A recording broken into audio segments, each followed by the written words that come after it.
I get hyped for the 4th of July ahead of time, really far out, you know? Get great barbecue, you know? It's the country's birthday and everything, you know? It's the only time as a guy you can look up at the sky and be like, ooh, sparkly, yes.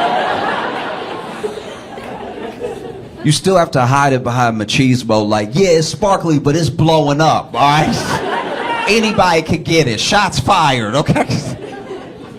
You know, 4th of July is just a straight pride parade.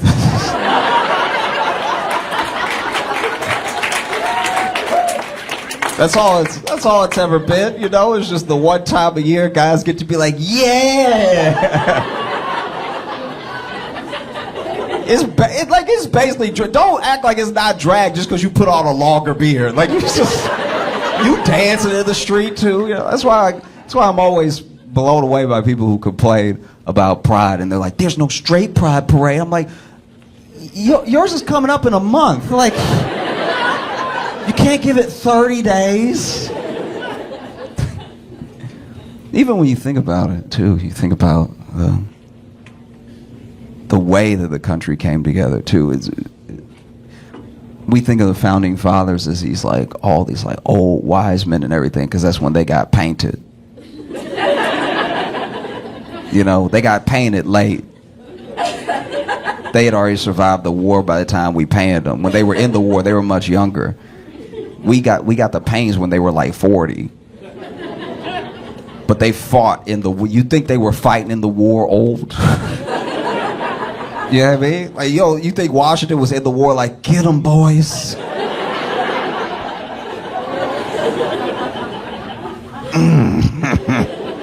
No, y'all shoot. Oh. No, these were young men. Young men battling to create a country, you know? And it's mind-blowing how young they were when we won. You know, July 4th of 1776, Alexander Hamilton was in his 20s, early 20s. So was Aaron Burr. You know, some of the oldest people, I think even Washington was like only 40 or something. And that's just, it should be a testament to the fact that sometimes, you know, as much as young people don't always know the way, they have the energy to go the furthest, you know. So sometimes it's important to like let young people lead and old people guide, you know. I think that's how you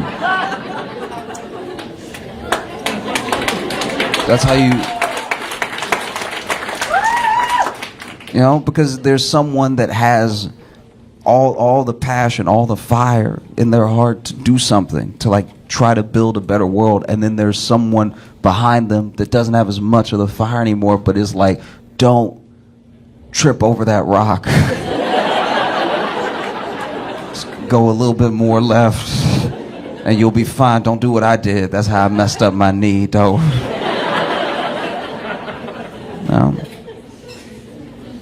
No. Founding fathers they're fascinating to me because, you know, they were trying to carve out an ideal into making it, you know, making it substantial, making it real, making it a country and everything. But there were still some pretty deep. I don't know. It's a hard thing to write down. You know, all men are created equal, and then look over and be like, yeah, I accept. Yeah, I mean, so it's a dream that took time, still takes time, still hasn't been fully realized in the way that it's at least on the paper. You know, like sometimes people have this revisionist history about the founding fathers, like they would have wanted the best for everyone and for all of us to get along. And I'm like, no, they said what they meant. Do you know what I mean? Like, the founding fathers didn't have slaves, but also be like, one day someone will right this wrong. You know? But I think about how even, you know, people know more about Alexander Hamilton now because of the musical and stuff. But Hamilton, you know, staunchly against slavery and everything, and he was young, so I'm sure he was like this young kid that people looked at like, this dude doesn't know what he's talking about. He just talks a lot, you know? And it's funny how we know about Alexander Hamilton and Aaron Burr's feud mostly because of the musical, but we don't know how petty it got. Alexander Hamilton built a home in New York City, right? And Aaron Burr used his money to build a home down the street because he was jealous of where Alexander's home was, so he built the house pretty close by so that I guess Hamilton could see him hating from down the street. Alexander Hamilton and Aaron Burr were the original Kendrick and Drake.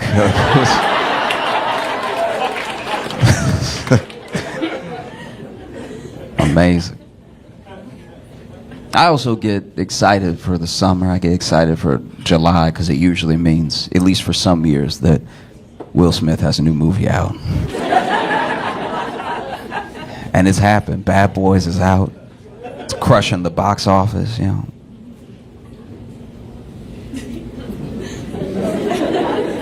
Just Will Smith slap all the money out of Hollywood.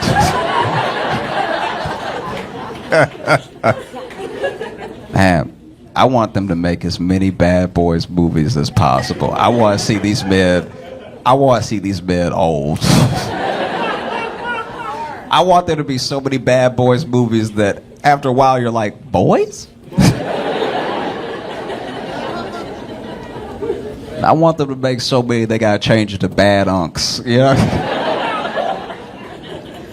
As I'm getting older, I realize this year that all of my close friends are either in or closely approaching their 30s. And it's so funny because, you know, everybody 30 and up, when people turn 30 now, they call themselves old, which is insane to me.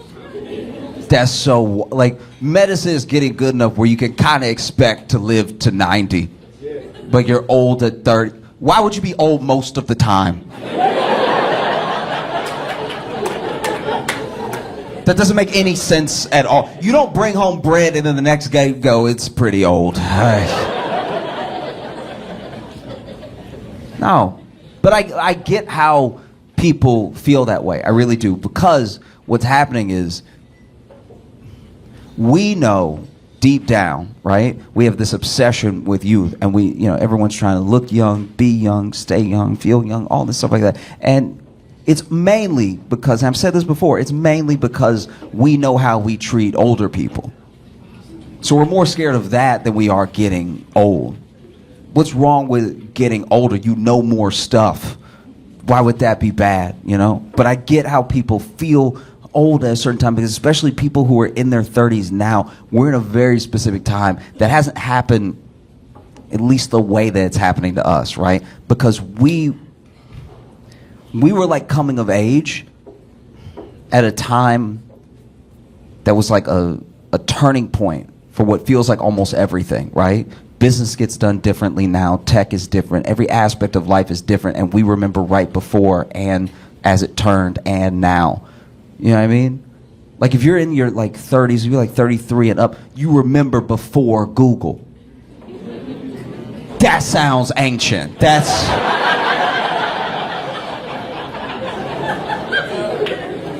Just to say before Google sounds like another century, because it was. I work with people that are younger than me. I was explaining to someone, and I hate when I have to explain a thing that makes me sound older than I am, because they're a little younger. So then I had to explain before Google to them. And I sounded crazy. I sounded crazy to me, but I was there, so I know I'm not wrong. I sounded insane. I was like, no, because before Google, you had to just know.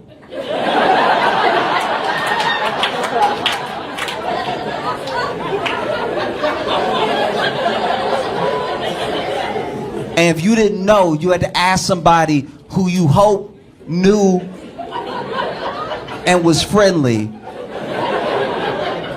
And if they if they didn't know, you had to go online. We still had online. Don't do that. We still had online. So then you had to go online and you had to ask Jeeves.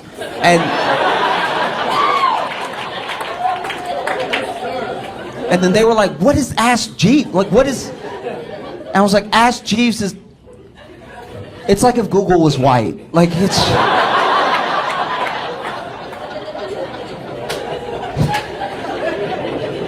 And so you had to ask Jeeves, and if Jeeves didn't know, then you had to go to the library, and you had to ask a librarian.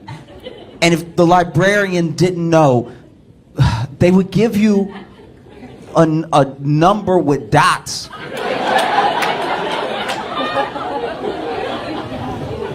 They would give you a library is like a house for books.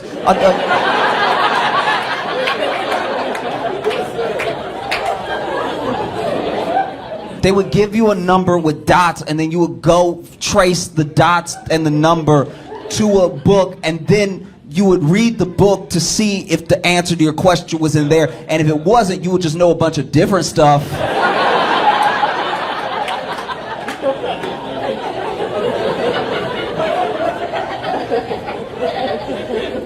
You would know.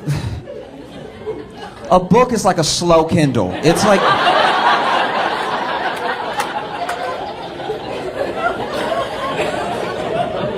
Like you scroll with your finger, but it turns like there's something to turn with your finger. It's not, there's no screen.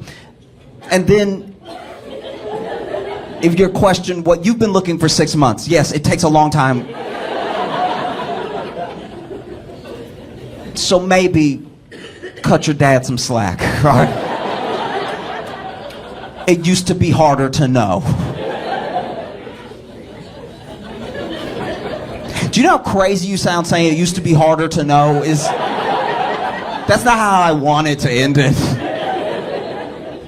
I know I'm getting older because I'm getting genuinely more and more nostalgic for small things. Like not movies, not like really small things about life. Like I miss growing up in the 90s.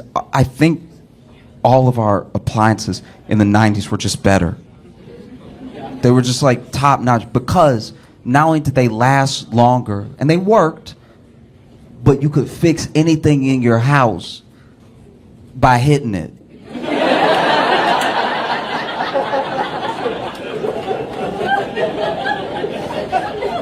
Violence solves so much in the home. Growing up, all you need was some fists and some belief. And you could fix a whole house. Don't even need to call a contractor or anything. Like if you had just any appliance, you know? And what was special about it was that you knew how to hit it. You knew how to hit yours. That's very important. It wasn't just you could go hitting something. Well, you got to know your machine and you knew how to hit it specifically to get it to work. And it wouldn't work when you went over to your friend's house. You go over to your friend's house and their thing wouldn't be working and you'd be like, and they'd be like, no, you gotta go.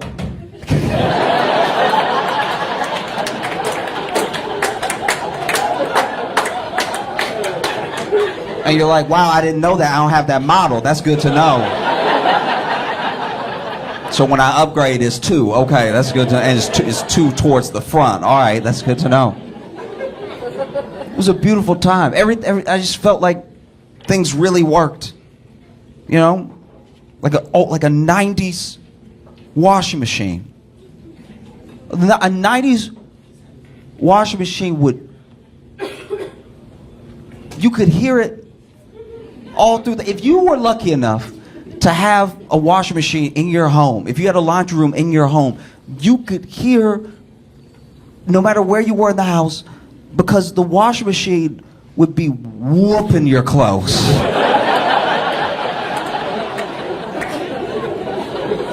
No matter where you were in the house, as soon as you started you would hold off watching a movie. Because you're like, we can't watch a movie and do the laundry. That's not, it's going to mess up the experience, all right? It would be whooping the state. You could hear your clothes getting beat. they were all loud, and they all just, like, the washing machine moved like it had legs. No matter where you were in the house, you could hear your clothes screaming in the machine. Just,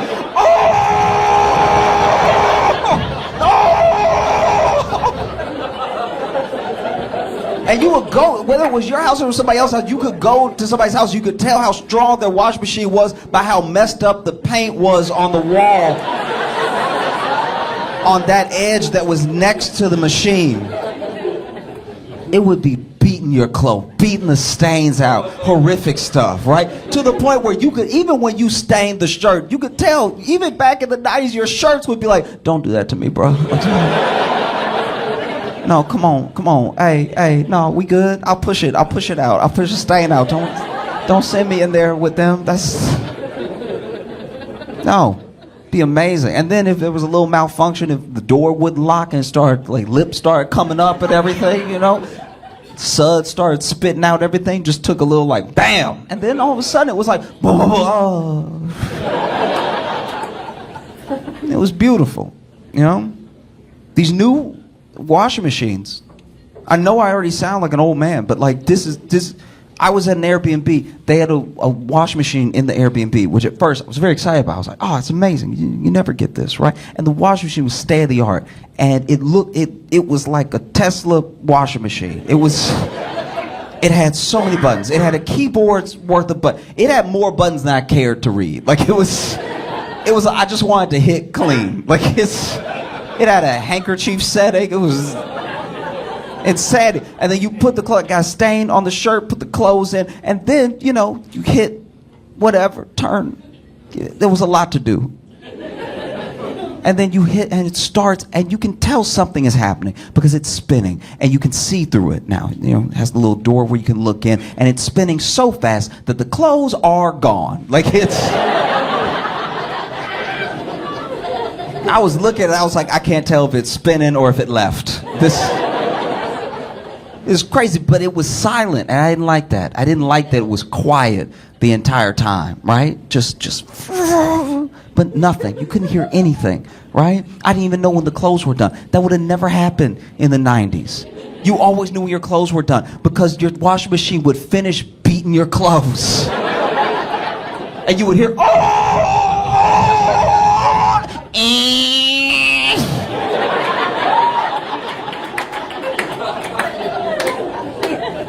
because they used to put alarm clock stuff in the washing machine to make sure they made the same noise. This thing finished. I had no idea. It finished and it was like, hey.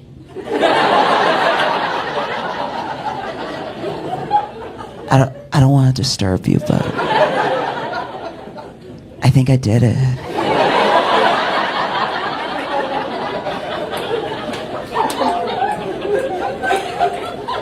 And then I pulled the shirt out of the washing machine. The stain was so intact. The stain was sitting there comfortably. The stain was looking at me like it had its legs crossed. Looking at me like, your move. Even TVs. I remember we got a big screen TV, and it was a huge deal, but the TV was if I remember correctly, it was kind of like a hand-me-down because we got the TV because it wasn't really working as much anymore, so the people that were throwing out TV were like, we're going to get a new TV, and we were like, we don't have a TV, so let's take yours, right? And it was huge. It took up most of remember the big 90s, tall, wide, remember when TVs had ass?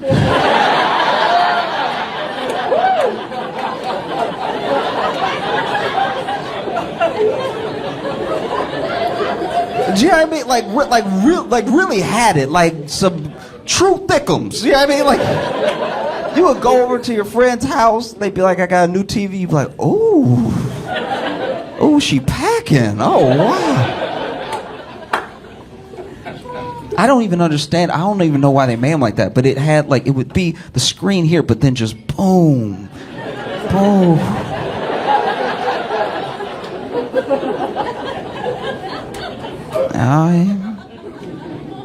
And that was great because even though the TV didn't always work, you know, you knew how to work it, right? Because it would do that thing where all those TVs back then, when they didn't work, they would just get wavy. You remember that? It would be like, I'd put on the news and it would just be like red, blue, green, red, magenta, yellow. And you turn on the news and be like, at 8 o'clock.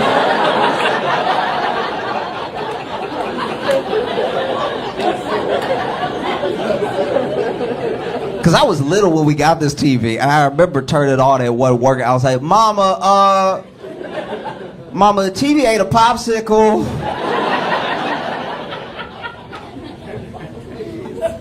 And my dad would usually be the one to hit the TV because he knew how to do it, right? But my dad hit the he hit the TV a lot.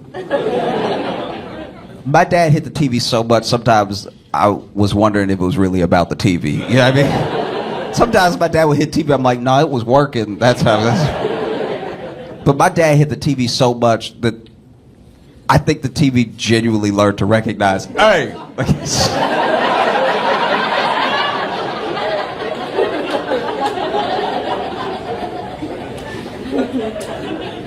One time I was trying to watch the news and my dad came home. That's all he did. He just came into the house and the TV was like, 8 o'clock. As soon as he closed the door, it was like 2 people were murdered.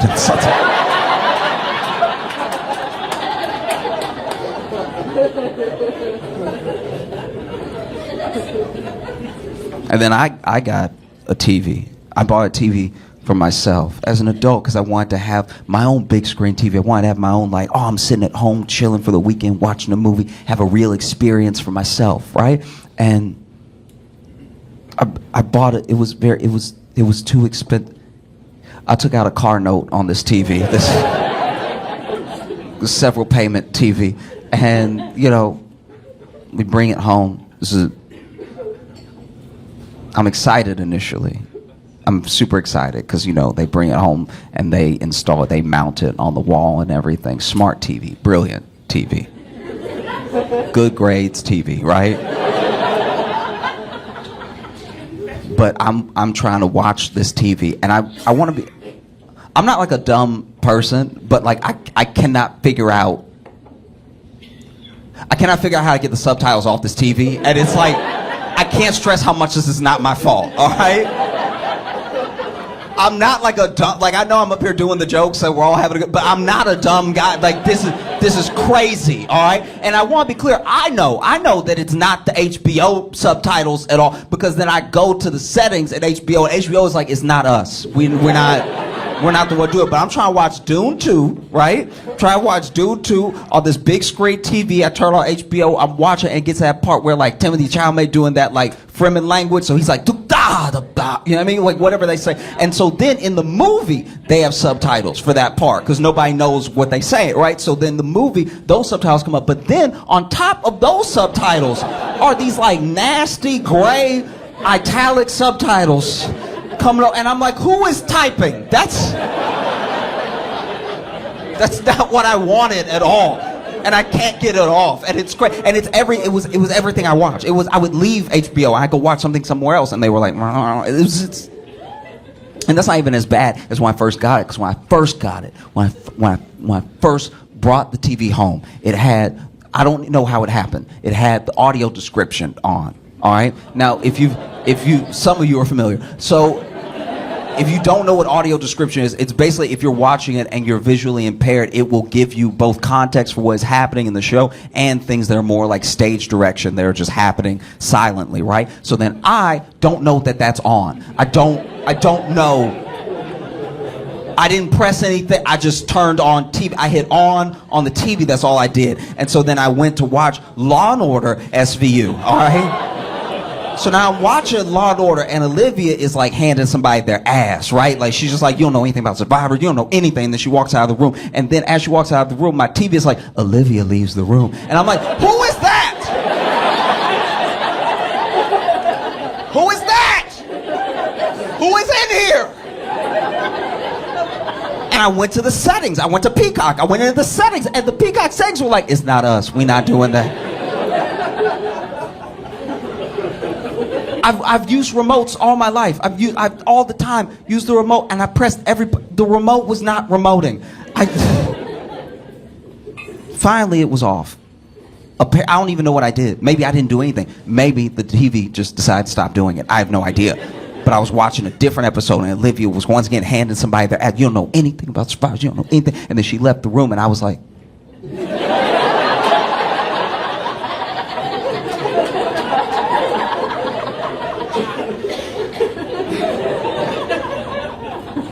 Because what can you do with this TV? What can I do when I can't get the subtitles on? You can't hit it.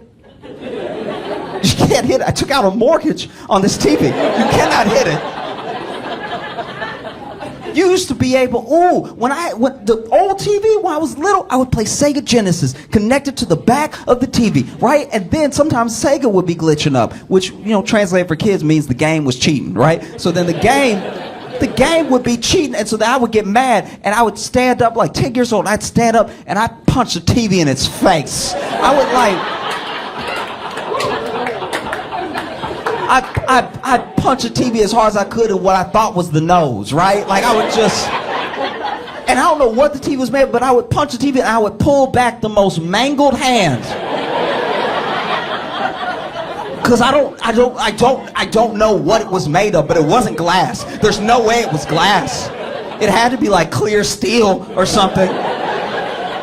Cause the hand that I was pulling back, all my fingers had switched up and stuff. My thumb was in the middle.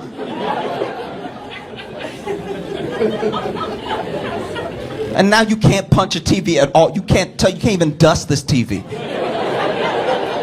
You just gotta bargain with it.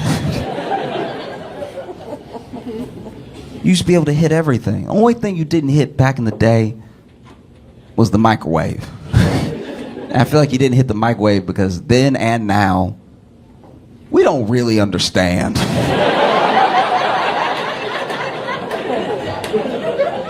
how the microwave works. Yeah, I mean, I can always describe a microwave. If someone had never met a microwave before and they were trying to ask me what a microwave was, I'd be like, it is hot magic.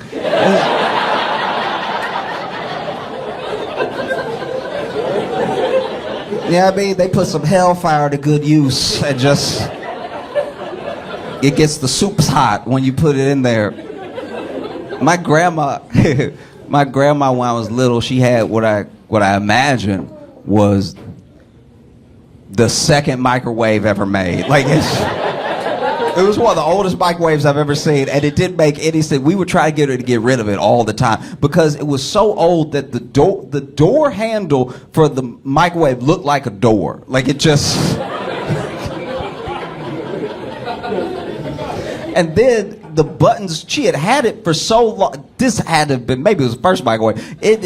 She had it for so long that all the buttons had faded. So you don't know what you're pressing. I don't know what's potato and what's two. Like, every time you put something in this microwave, it's a gamble, right? You don't know if you're hitting defrost, if you're hitting 9 or whatever. And so, there was one time that everybody was cooking in the kitchen, but I wanted to make some easy mac in a little cup, so I flipped it open, put the water in, tried to put it in the microwave. It was like dun dun dun dun dun, because I just had to go by feeling, because all the buttons were like outies. Because that makes like all the buttons were poking out like.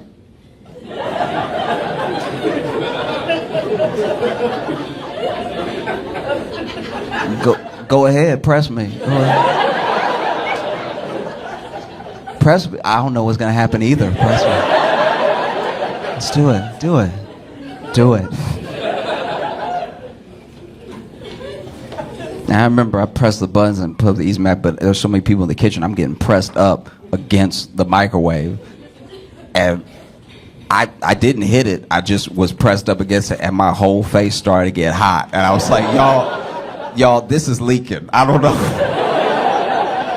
It is leaking magic in the kitchen.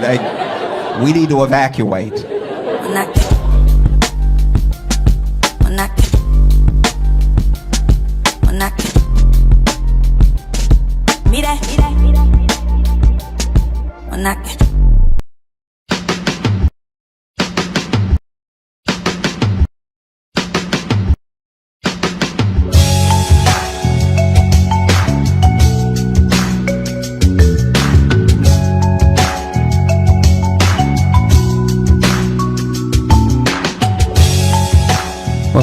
Josh Johnson Show. Josh Johnson, joined by my co-host, Phil Stanford comedian Logan Nielsen. Logan, how you doing, buddy?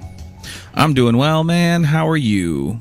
I'm doing all right. I'm in Sacramento right now, and I went out with some comics after the show, and one of the comics had, I believe, was his girlfriend with him, and we went to a barcade, right? And barcade closes. We leave the barcade, and almost immediately, this was such an awkward set of events. So basically, I'm talking to another comic, and the other comic and his girlfriend are standing behind me, and it's just a big group of us, right? And so then this guy, I hear some, like, not yelling, angry yelling, but some yelling behind me. And then as the guy's past me now, the comic that I was with, who's standing next to his girlfriend, like, you're good, just go, you're good, whatever, right? And then the other guy kind of keeps talking and then walks fully into a pole and then bounces from walking into the pole into a bush, right? And okay, and the real other pinball situation. Yeah, the other guy's like, "Hey, you good? Just keep going, right?" And so then I ask him, because I was almost about to say something of like, "Yeah, it happens, man. Like, it's all right, whatever." Right. And then I turn around and everyone's trying not to laugh. I'm like, "What happened just now?" And they tell me that guy was trying to catcall his girlfriend. Okay. But he clearly didn't. He clearly didn't want to do it when he was too close, because he passed them. So he didn't start catcalling, I guess, until he was running distance away, because it's very clear they're together, right? Right, yeah. And so then he's so busy catcalling that the guy is like, "Hey, you're good, just keep walking." Like, he was like just trying to get rid of him, right? Right. But then he's like still so focused on catcalling while his head is fully turned that he walks into the pole and then bounces from the pole into the bush. And so I'm glad I said nothing, because in my head, I thought he was trying to make that dude feel better about walking into a bush. And so that's why I was almost like, "Hey, yo, it happens to me too. Like, it's all good, man. Don't be embarrassed. It's okay."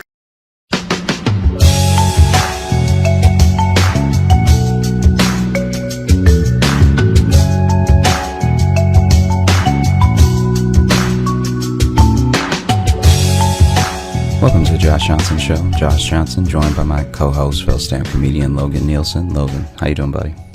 I'm doing well, man. How are you? I'm doing all right. I'm in Sacramento right now, and I went out with some comics after the show, and one of the comics had, I believe, was his girlfriend with him, and we went to a barcade, right? And barcade closes. We leave the barcade, and almost immediately, this was such an awkward set of events. So basically, I'm talking to another comic, and the other comic and his girlfriend are standing behind me, and it's just a big group of us, right? And so then this guy, I hear some, like, not yelling, angry yelling, but some yelling behind me. And then as the guy's past me now, the comic that I was with, who's standing next to his girlfriend, like, you're good, just go, you're good, whatever, right? And then the other guy kind of keeps talking and then walks fully into a pole and then bounces from walking into the pole into a bush, right?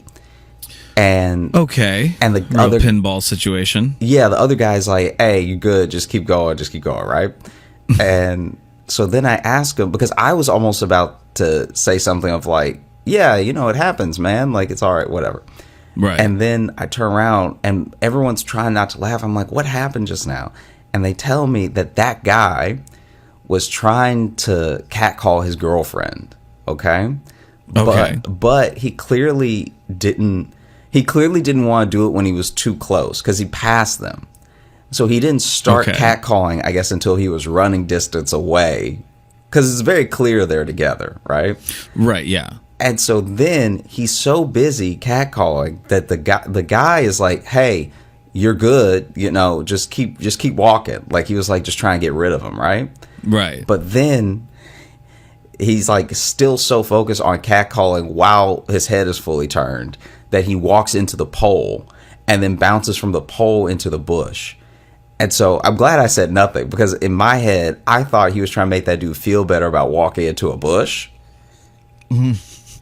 And so that's why I was almost like, "Hey, yo, it happens to me too. Like, it's all good, man. Don't be embarrassed. It's okay." But what was really happening... I was in the bush earlier. Don't worry about it. You're doing great. What was really happening is that he was getting shot down by the girlfriend. The other guy was like not getting upset, but he was just like, "Hey, you should probably just keep walking." Yeah. And then he walks into a pole and then into a bush. And for me, I don't know how to describe it. Maybe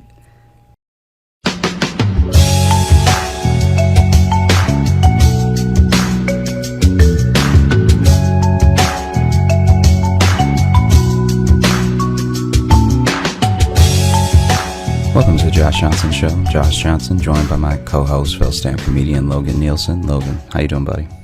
I'm doing well, man. How are you? I'm doing all right. So I'm in Sacramento right now, and I went out with some comics after the show, and one of the comics had, I believe, was his girlfriend with him, and we went to a barcade, right? Mm-hmm. And barcade closes. We leave the barcade, and almost immediately, this was such an awkward set of events. So basically, I'm talking to another comic, and the other comic and his girlfriend are standing behind me, and it's just a big group of us, right? Mm-hmm. And so then this guy, I hear some, like, not yelling, angry yelling, but some yelling behind me. And then as the guy's past me now, the comic that I was with, who's standing next to his girlfriend, like, "You're good, just go, you're good," whatever, right? Mm-hmm. And then the other guy kind of keeps talking and then walks fully into a pole and then bounces from walking into the pole into a bush, right? And the other pinball situation. Yeah, the other guy's like, "Hey, you good? Just keep going, right?" And so then I asked him, because I was almost about to say something of like, "Yeah, it happens, man. Like, it's all right, whatever." Right. And then I turn around and everyone's trying not to laugh. I'm like, "What happened just now?" And they tell me that guy was trying to catcall his girlfriend. Okay. But he clearly didn't. He clearly didn't want to do it when he was too close, because he passed them. So he didn't start catcalling, I guess, until he was running distance away, because it's very clear they're together, right? Right, yeah. And so then he's so busy catcalling that the guy is like, "Hey, you're good, just keep walking." Like he was like just trying to get rid of him, right? Right. But then he's like still so focused on catcalling while his head is fully turned that he walks into the pole and then bounces from the pole into the bush. And so I'm glad I said nothing, because in my head, I thought he was trying to make that dude feel better about walking into a bush. Mm-hmm. And so that's why I was almost like, "Hey, yo, it happens to me too. Like, it's all good, man.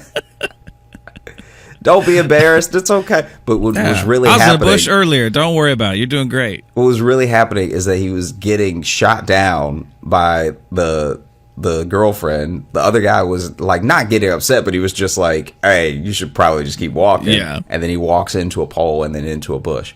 And for me, I don't know how to describe it. Maybe I'm just one of those people that like genuinely assumes everyone moves to the world like I do. And so then I just saw a guy. I forgot he was connected to the yelling that I heard before. I just saw a guy walk into a pole pretty hard. Mm-hmm. And then walk into a bush as he tried to recover. Right. You know? And so for a second my heart went out for him, and then I was like, "Oh, you could have avoided this entire thing." Right. Cuz I almost thought they knew each other, cuz it was like, "Hey, you good? Yeah, you good." Like cuz he's being cheery about it. So it's right, he's not like, "Hey, you good? Keep moving." He was just like, you good?" Yeah. I mean, but this ties again into what we were talking about last week with how these situations just find you. Well, also and right just there, even be in a group. Be in a group and the situation will find you. Be in a group in that, but also, like you said, maybe that's part of it too, is your perception of it is always a little different. Because right away you were just like, oh, another silly cartoon man in a bush. Yeah. Yeah, no, it's also one of those things where I'm starting to like when we were out and that happened, I'm starting to see how situations pop off, because the comic was like, one of the reasons I was just trying to get rid of him as soon as possible is that in this area, you never know who has a gun, you know? Yeah, sure. And I was like, and by this area, you mean America. Sure. That goes for any space anywhere. And I'm not gonna lie to you, man. It did get me thinking. Almost immediately, it got me thinking about how like if you were embarrassed, like if I walked into a bush and I had a gun, I think that just to like a gun is such a social reset that I think that if I walked into a pole and then a bush, I think I would just fire off the gun, because then everybody's forgetting that I walked into a pole and then a bush. You know what I mean? It's almost a gun is almost, except the opposite of that Men in Black stick that makes people forget, because once you pull the gun out, no one remembers anything before the gun. It's just true adrenaline, you know? So if you had your fly down and somebody was like, "Oh, hey, your fly is down," and you were super embarrassed, you really just need to pull a gun out, and then like no one's thinking about your fly anymore. This would just be a good place for maybe a quick legal disclaimer of this is a satirical podcast. You should never pull out a gun to solve any situation ever. Josh Johnson or other employees of the Josh Johnson Show do not believe you should pull out a gun. But if you had a gun, if you had a gun and then somebody was like, "There's spidge between your teeth," and you were just like, "Oh God." Fire one into the ceiling. I mean, a gun is a social reset. Is like a, I don't know, like a Nirvana lyric or something.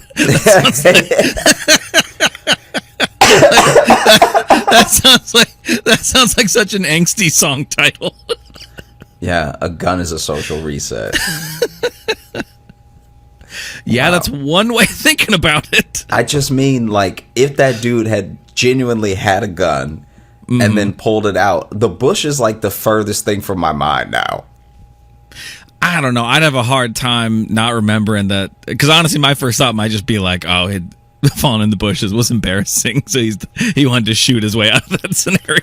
I think it would be that, because that's the conversation we're having right now. I think that if you were standing with us, especially to say that we didn't all know what happened until later when we discussed it, I think that you would just be like, "That guy had a gun." Okay, but I the bush is still going to be my mind, because if anything, it's going to be a man jumped out of a bush with a gun. Yeah, which is still no, it's still going to be not the original story, but it's still but the bush better for him too, because now he's jumped out of a bush with a gun instead of he walked into a bush, took a 10-second pause. Right, you could see him contemplating his life, and then he pulled out the gun.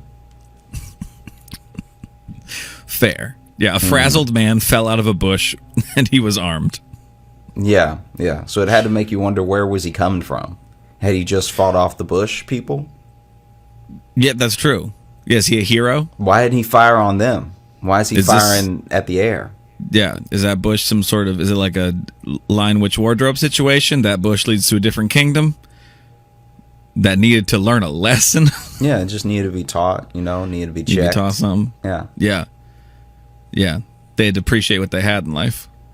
Like, if someone came out of a bush with a gun, I don't even think you'll remember they came out of a bush.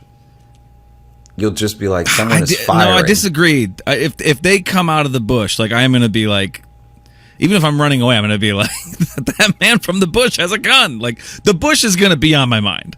Okay. Yes, I'm not gonna immediately know or think about how he got to the bush.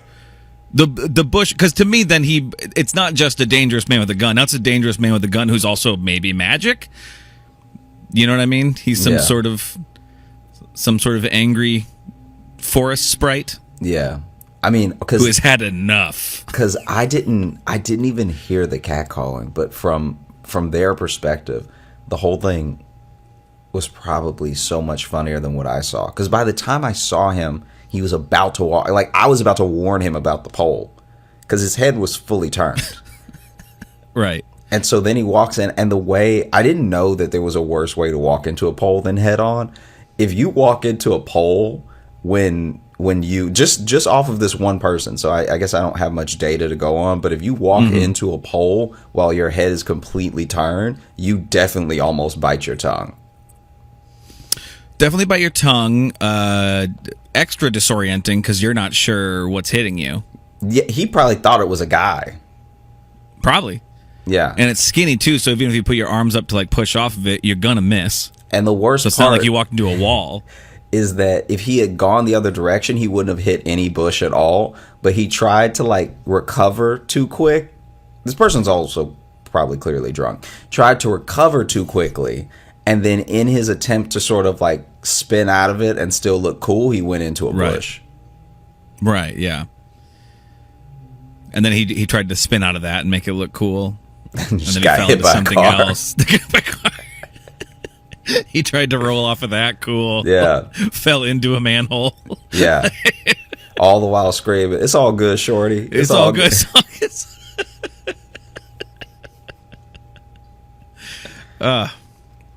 How are the shows so far in Sacramento? I know you got a couple more tonight. Yeah, they're good. Yeah, so we have 2 more, and yeah, it's been fun, man.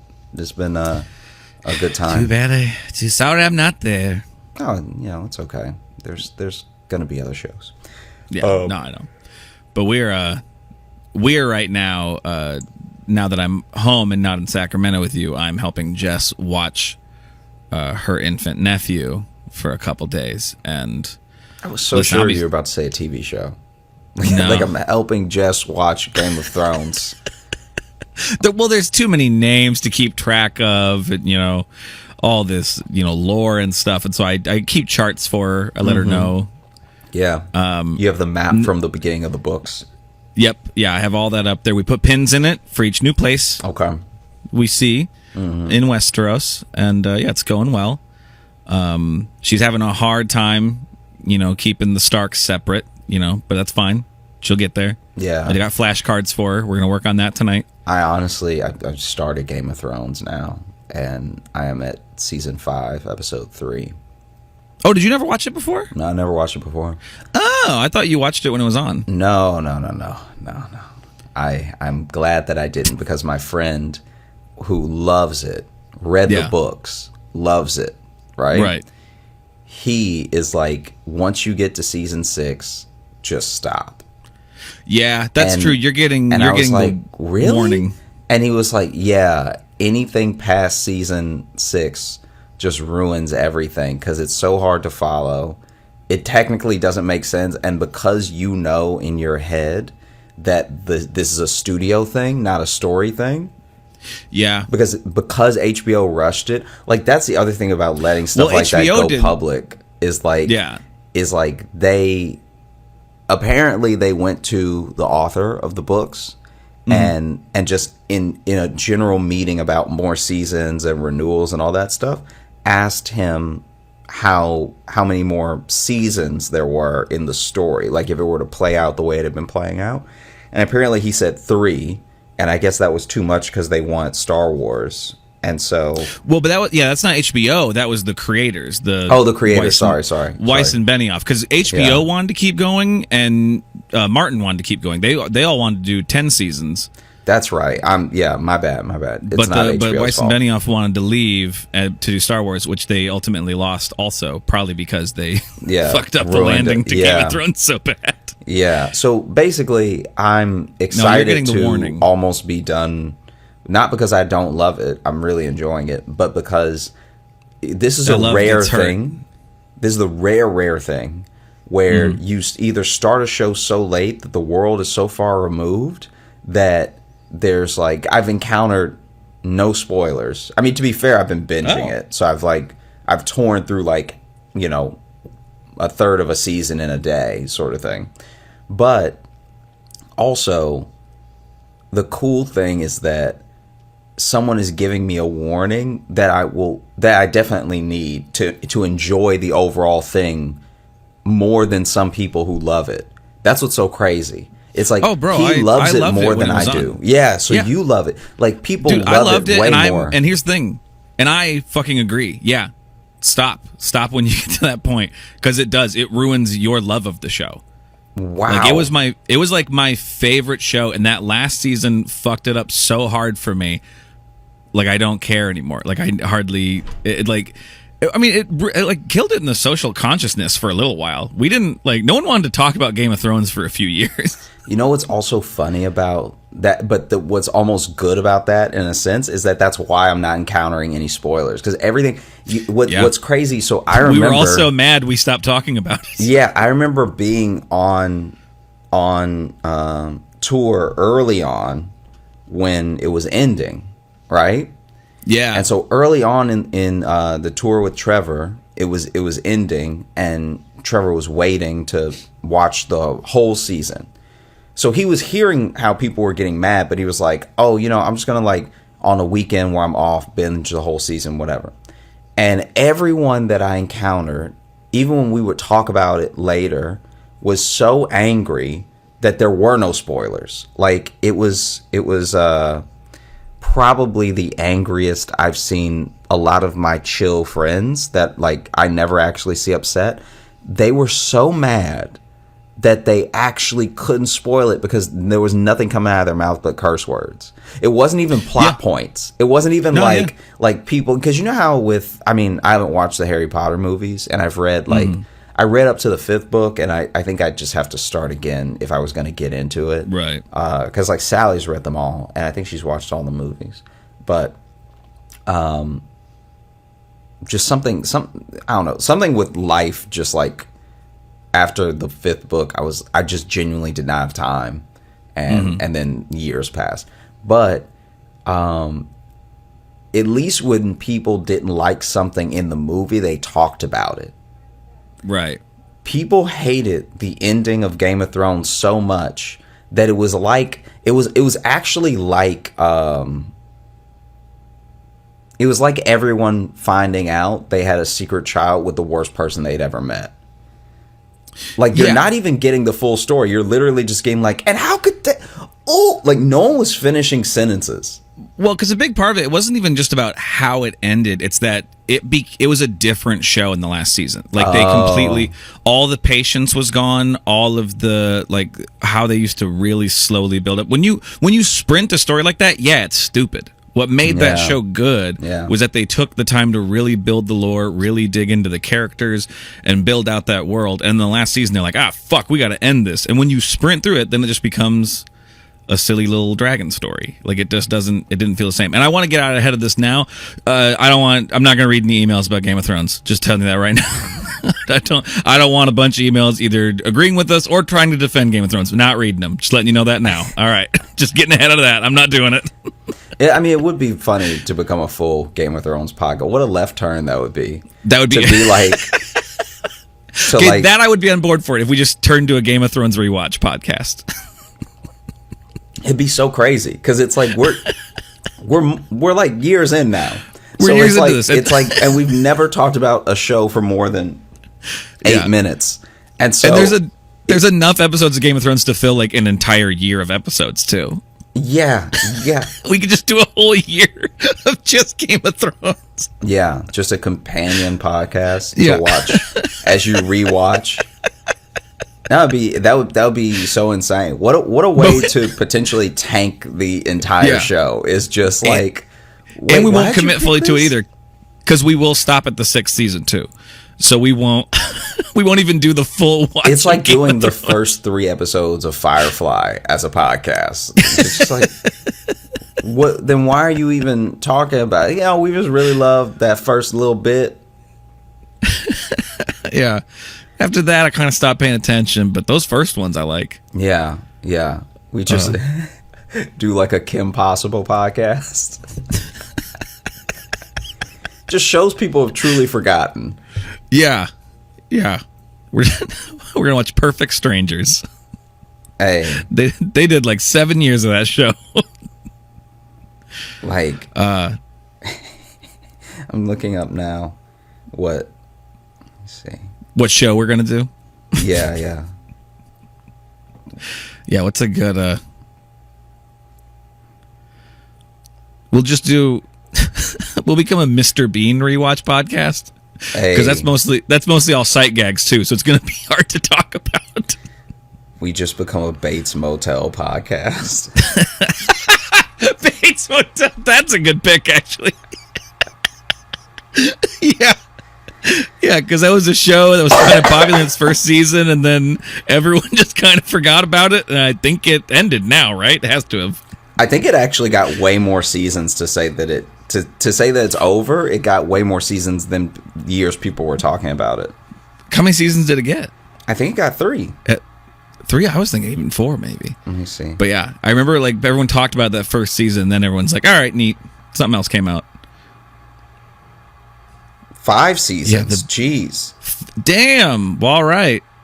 Good on them. Get ready for our Bates Motel. Well, it's not even rewatch. I never watched it to begin with. Yeah, yeah. Wow. Okay. It's good to know All what right, we're doing well- for the next year. And Yeah. a half. Get- Probably get 3 ready for that, years. everybody. 5 seasons. 5 seasons, depends how many they did a year, but I mean, yeah, if you go at least 10 episodes a season for cable usually, so you're looking at least probably 50 episodes or more. So that's at least a year, at least a solid year of of Bates Motel. It would be What would be amazing is to do like a companion to a show that doesn't exist. Like just like following a show. Yeah, And like I've pitched that idea to someone before, and I think they said that they knew of somebody who was doing something like that. I see. But I like the idea of that too, of just throwing in twists every now and then, new characters. But you have to keep the canon consistent too. Yeah. You have to actually build the show. One of the other things that happened when we were out last night. So I told you we went to that barcade. As we were waiting to get in the barcade, because there's just something about being in LA where there's more, not LA, but in California where there's more lines to get into places. I feel like maybe it's because in Brooklyn, unless the place is like super poppin', or unless everyone there going is like college age, no one really waits in line that much. Like even when I'm in the city Yeah. and I'm walking past bars and clubs, the lines are very short. And so we saw a couple lines to get into bars and stuff, and we walk up to the coin op, and there's a very short line. It's not a big deal. But The coin op? What did you say? coin op is the barcade's name. Oh, okay. And We hadn't said that yet, so I didn't know if that was just a term I didn't know. no. And so basically, as we're in line, this guy passes by and is yelling at the top of his lungs. He's like, "Hey man, fuck coin op, all right? Sick of y'all, man!" Like just yelling, just indiscriminate yelling, but also walking, like not stopping, not talking to the staff or anything. Ran into a pole, And pulled out a gun. I would love if there's a true backstory there. Like it seemed like something that a drunk guy was just doing for attention, but Yeah. if coin op actually wronged him, and he only has a gripe with the overall establishment, nobody in it. That's one of the funniest things in the world to me. It's like when someone is like, man, I hate Taco Bell, but they don't even mean like, they didn't even have an interaction there. They didn't have an event. Thing there. They just hate the idea that Taco Bell exists. And that's what it seemed like was going on with this coin op. Because then even the guys checking IDs were like, yeah. Like they had a weird, I don't know if they knew him or if they were just like having a particularly exhausting day. But he yells and they're like, yeah. To no one. It's not like they're talking to us and we're talking about it and they're like, yeah. Like, yeah, so either that way that guy does that every night or yeah, maybe there's something fishy about coin op and they're even like, yeah, you're right. Yeah, because hey, this guy work, man. This guy seems like the Don Quixote of coin op. Like he's just like out here trying to joust that windmill, thinking it's a monster. Because you remember that scene, Don Quixote, where he was riding around just going, man, fuck windmills. Yeah. Not doing anything else about it. Hey, everybody knows. Everybody remembers. Everybody's read the old Don Quixote. Everybody's listened to the opera. Fuck windmills. They're stupid. What do they even do? What do they even do? What do they even help with? Then someone starts explaining to him what they do, and he's just like, man, just rides away. Man, I don't really like magic, so y'all want keep nothing that. to do with it. Fuck your windmills. I also like how I mentioned that we're currently watching a baby, and you had zero follow-up thoughts for that. Oh, it's just the way that you said baby. You took so long to say baby that I was like, this is a show. This is TV. And so how has it been watching this is her infant nephew? Yeah, he's a toddler. He's a little under 2. Okay. I mean, I'm exhausted, and I'll be honest, I've hardly done anything, but just... Like keeping you up, or what's No, not even. Just having a child around just gives you a level of anxiety where it's your responsibility to keep it alive. Okay. I mean, I believe you. I believe you. What's weird about that? There's nothing weird about that. I guess I just mean like, are you still stressed out if the baby's like sleeping? No, because I was asleep also. But oh, okay. No, but it's just like even today too. It's like Jess is with him and she's like, oh, go do your work you gotta do, and I'm downstairs working, but that also means I'm actually she's gonna stop me every 10 minutes to come watch him while she does something else, which is okay. I see. I'm happy to help, but it's just like it's a constant, it's on your mind, wrench in your day. Yeah Like I just, even when I'm trying to get to work on something, I still have to like, she'll still be like, honey, and I'm like, okay, and like I don't blame her for that. If she needs help with something, I'm happy to help, but it is like, even that, you just can't actually have the time to go do the stuff you're normally doing. He's mostly chill, but like even just watching it for a little bit today, like one of the YouTube shows that calms him down, just watching it, just like staring angrily at this cheery woman singing songs for children. And I'm like, I know it's a me problem. I know I'm the problem here. That's not what this lady's doing. Yeah. No, I feel you. You know what I mean? Yeah. Oh, I feel myself being the monster. Maybe that's what it is. Maybe you did remind me of something though. This is like, go for it. Just because you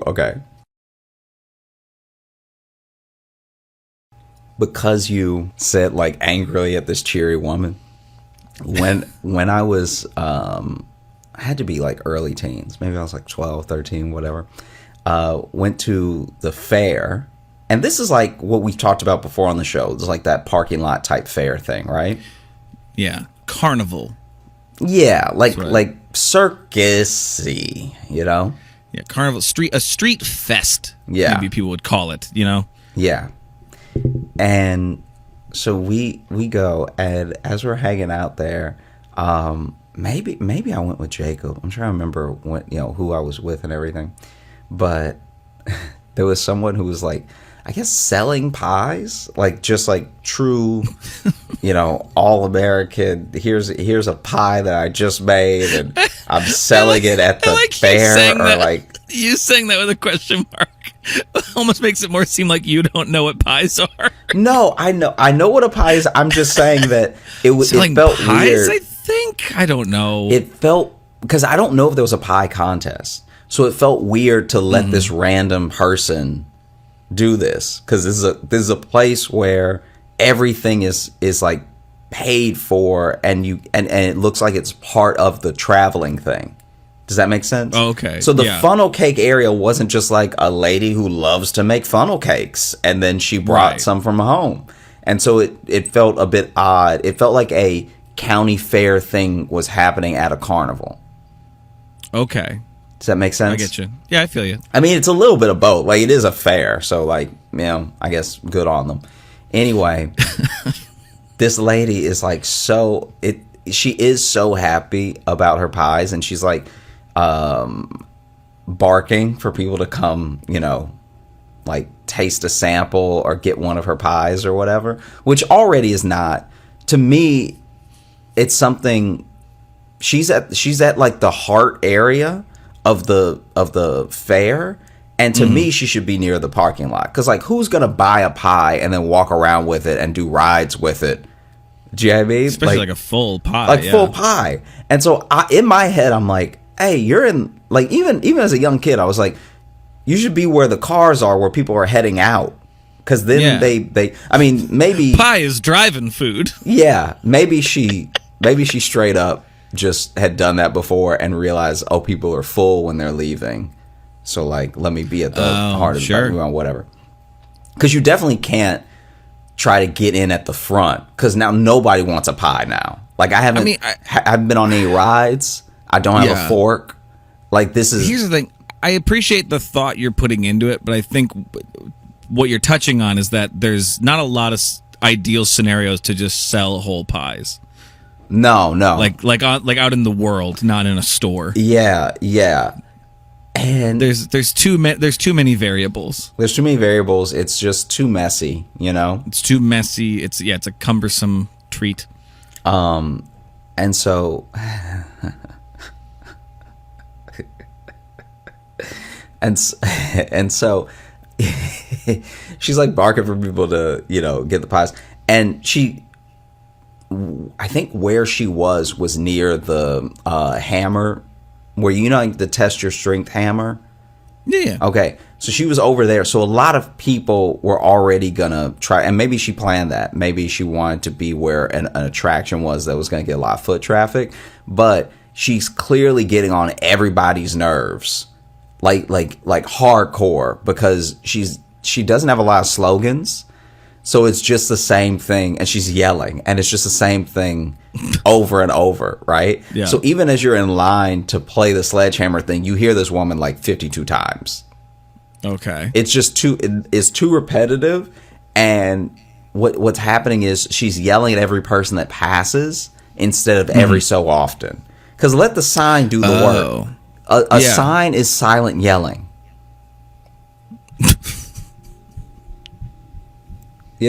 Yeah, sign is social yelling. A gun is a social reset.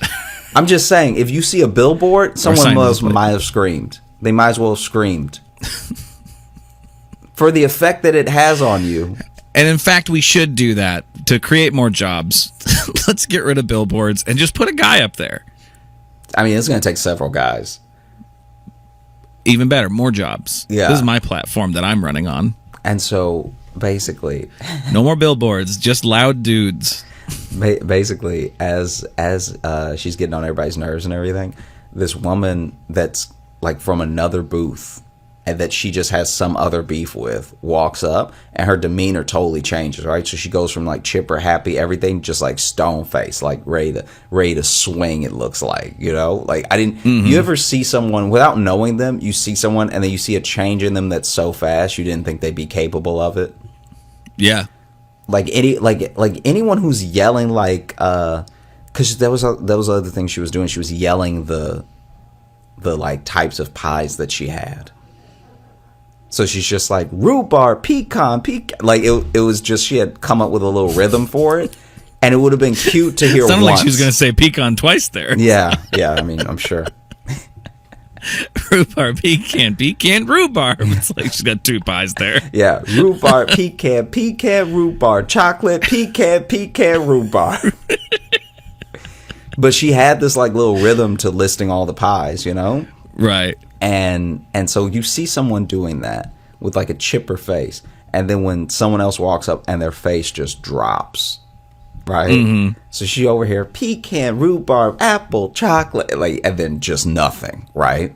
Right. And then her and the other lady have words that are kind of quiet, like they're not yelling at each other or anything. But then pecan, rhubarb, pecan. Rhubarb, pecan, rhubarb, apple, cherry, rhubarb, pecan, rhubarb. And then they both just turn into pies.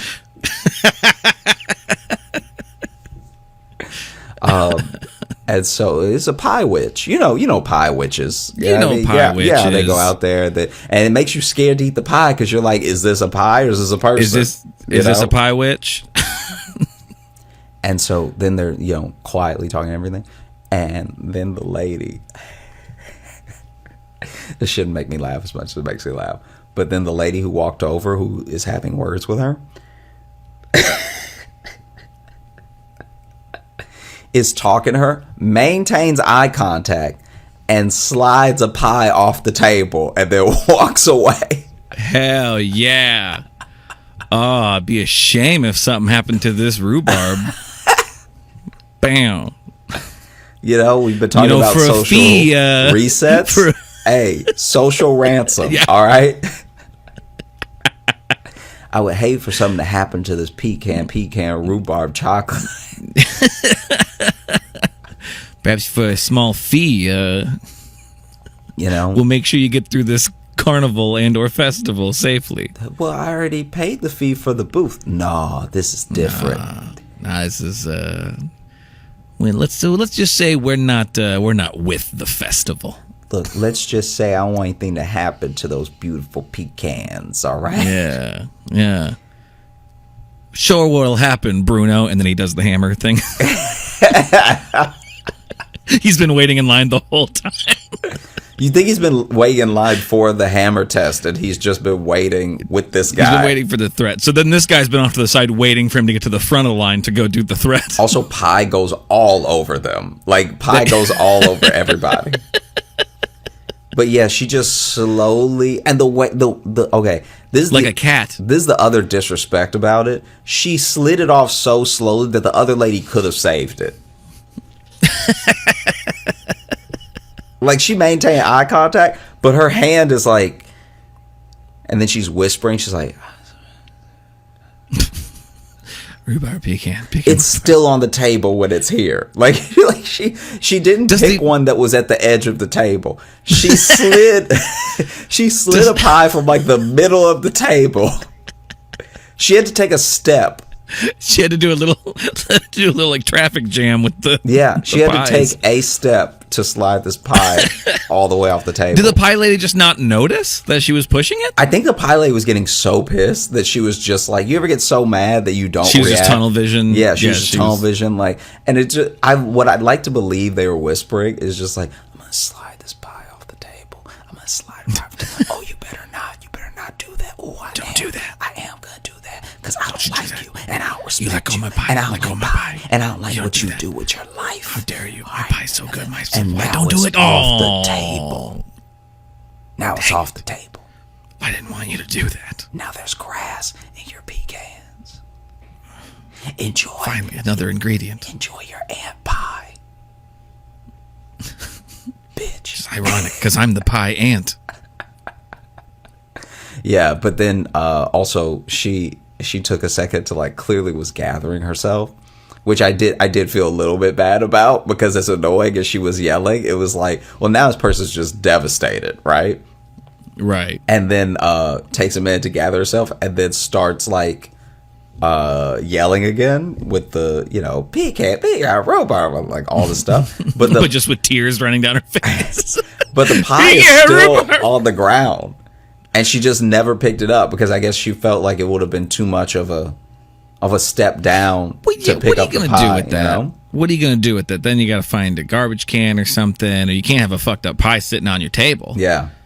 So I think the best course of action is to pretend like it didn't happen. Yeah. Pecan, rhubarb, grass. Pecan, rhubarb, ground. Yeah. Also speaking. Oh, that one? That one's not for sale. That one's not for sale unless you're that bitch Heather. I'll sell it to her for free. It's like, well, it's not really a sale then. That's a gift, I think, what you just... Oh, it won't feel like a gift. She wants to put my pie on the ground. She can join my pies on the ground. She can have a little bit of that dirt flavor with some of that pecan. I mean, if she's the one that put it on the ground, she probably doesn't want it. It sounds like you don't know what to do with this. No, she's gonna love it. All right, she's gonna love the pecan. She's gonna love the dirt. Now you think she's gonna like it? Interesting. Yeah, because just burst out into tears. You ever been in a fight before? I just wish I knew the backstory. It's just two middle-aged women that were like having words very quietly, but then what an alpha move. Did you see where the other lady came from? Did she come from a different booth? No, but I saw her later behind like a squirt gun booth. Interesting. Yeah, so she wasn't even selling other foods like a rival baked good. Yeah, that was my first. My first thing was like, ooh, these are rival. Yeah, it would be bakers. Great. Pie versus funnel cake would be fire. Yes. Yeah, that thing. That's what I was hoping for, I guess. Honestly, if she this is a person who's clearly unhinged though, because as minor of a thing as it is to do, it does feel like I felt like this was a crazy person when I was watching her. Oh no, it's a wildly aggressive move. Yeah. And so passively aggressive move, maybe. And so what I will say is if she was running the funnel cake station, she would have come over with hot grease. Like this person, our saving grace is that she was behind the squirt gun thing and those squirt guns can't move. Yeah. Maybe that used to be the spot for the squirt gun booth. Oh, They used to have that prime real estate. That could be it. The squirt gun it. booth used to be near the sledgehammer. Yeah. So it was great back and forth money of people waiting for the hammer. They'd come over to the squirt gun, vice versa. And now this pie lady messed the whole thing up. And no one wants these damn pies walking around a carnival. Unless you're going to have a pie throwing game. Yeah. This is games. This is the game row. Yeah. Make a game out of this pie. And I got a new game for you. It's called ground pie. I got a new game for you. It's called Do You Have the Balls to Stop Me While I Slide a Whole Pie Off of Your Table? Because also, look, this is the other thing, and I don't know this woman's situation. I really don't. So I can only make fun of it so much because I'm sure there's a logical, maybe she had a van full of pies, but she did not have a lot of pies at that table. So by sliding a pie off the table, you took out like a fifth of her inventory. really took down Dude, there weren't that many pies on the table. So either she had already sold a bunch or she wasn't selling any, so she didn't bring any. Yeah. Because the fair is for the whole weekend. Yeah, and maybe she doesn't fully understand fairs, and she doesn't think that clowns are a part of it. They think clowns just come to it. And she's like, you know what, clowns love pies. You know what? Pies and seltzer water. That's what I have. I didn't even see how much the pies were. I would love if just to cover her costs. Yeah, just to cover her costs, each pie was $200. Like every slice of pie is full $200. And you said this is by the entrance. No, this wasn't by the entrance. No? This is in the heart of the fair. The heart. Yeah. Okay. That's why I was like, this doesn't make any sense. Like, why would I buy a pie and then ride around? But even the entrance isn't really like there's. I don't know. I'm just not. When would I want a pie? A full pie. That's what I'm saying. The closer to the exit where the parking lot is seems like the best place. That's the best, but the best is still not good. Yeah. You know what I mean? I'm still buying a fucking carnival pie. Also, we got pie at home. Okay. We got pie at home. Yeah, I want the pie that a bunch of people have walked by and coughed on. And yeah, someone's definitely farted on that pie. That's where I want to get my pie. Yeah. In a place full of of old machinery and old games that have been touched by 9,000 people a year. Yeah. That's where I want to get my baked goods to take home. You know what I like sprinkled over my pie? rust from the Ferris wheel from on high. Yeah. It's why when you go to a carnival, you want deep fried stuff, because then you at least know nothing survives that. So this food might be nasty, but at least it's clean. You know what I mean? No germs survive that frying process. Tell me I'm wrong. I feel like that's not quite. I feel like you could still have dirty grease. I feel like you can still have dirty grease, but so clean might be a stretch. Definitely burned. These germs are scorched. Yeah, it's clean nasty. It's the cleanest nasty you're gonna get. Yeah. Okay, so look, this thing, you may even need to cut this because this may not be funny to anyone but me. But usually means we're gonna talk about it for a while. You know, like an ick, like when you get the ick and stuff. Are you talking about that in like the terms of the terms of your stand-up joke? How you do it? Yeah. Just like how Okay. how you get the ick when you like someone, but whatever. See, 'cause that was something I learned about because of your stand-up bit. I didn't know it was the thing people were talking about. Yeah. In case you don't know what the ick is, it's when you like someone. In this case, actually love someone, but then they do something that's so it's such a turn off for you that you don't see them the same way, and you get the ick, and you either. I mean, sometimes you still continue on and then fall in love anyway, but almost always you just stop being like attracted. That's why it usually happens on the early end, because once you love someone, it's very hard to get an ick that is, because an ick is also innocuous. It's not like something obviously horrible and huge, right. But you're saying when it happens later, you're less likely to like end the relationship, is what you're trying to say. Yeah. Because I had an ick recently with Jess, actually. Oh, really? Yeah, because she said bagel instead of bagel, and it was a real. Was there something in her mouth? No, she just straight up said it. Just straight was like bagel, and I was like, that is. And here's the thing: I've heard her say bagel before too. So this was just a mistake, or does she think that it's pronounced either way? I don't know. She got real close to when she said milk the other day, and it really sounded like milk with like an E. And I was like, "Hun, what's going on here? Are you okay?" Yeah. That's wild. It's not like some of them have come out of nowhere. Yeah. It's one of those things where you're like, "Hey, let's we should go to a speech therapist together, just together to like see if we're still saying everything the same and, feel good about how we pronounce things and stuff." Yeah. Let's just set it, let's set what the pronunciations are. Let's agree together. Does your tongue feel like a tool or like it's in the way? Yeah. Yeah, you feel, is there a lot of turmoil going on in there? I just want to know. Because we can sort that out. Yeah. I don't know. That was just a joke. That's not like an ick, but it's you say your mic. Yeah. Or did you hit the table? No, I hit the mic with my hand pretty hard as I was trying to discreetly move. Well, it wasn't that discreet because you went, ow. Yeah, I just had to let it out. So I was trying to be discreet about it, so I looked you in the eye and said, ow. So I was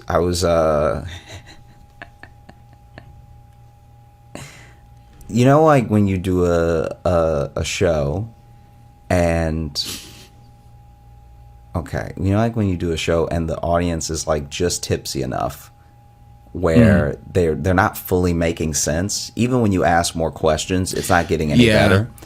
Yeah. So I just asked this random couple what their ick was, right? And I still don't know who did it.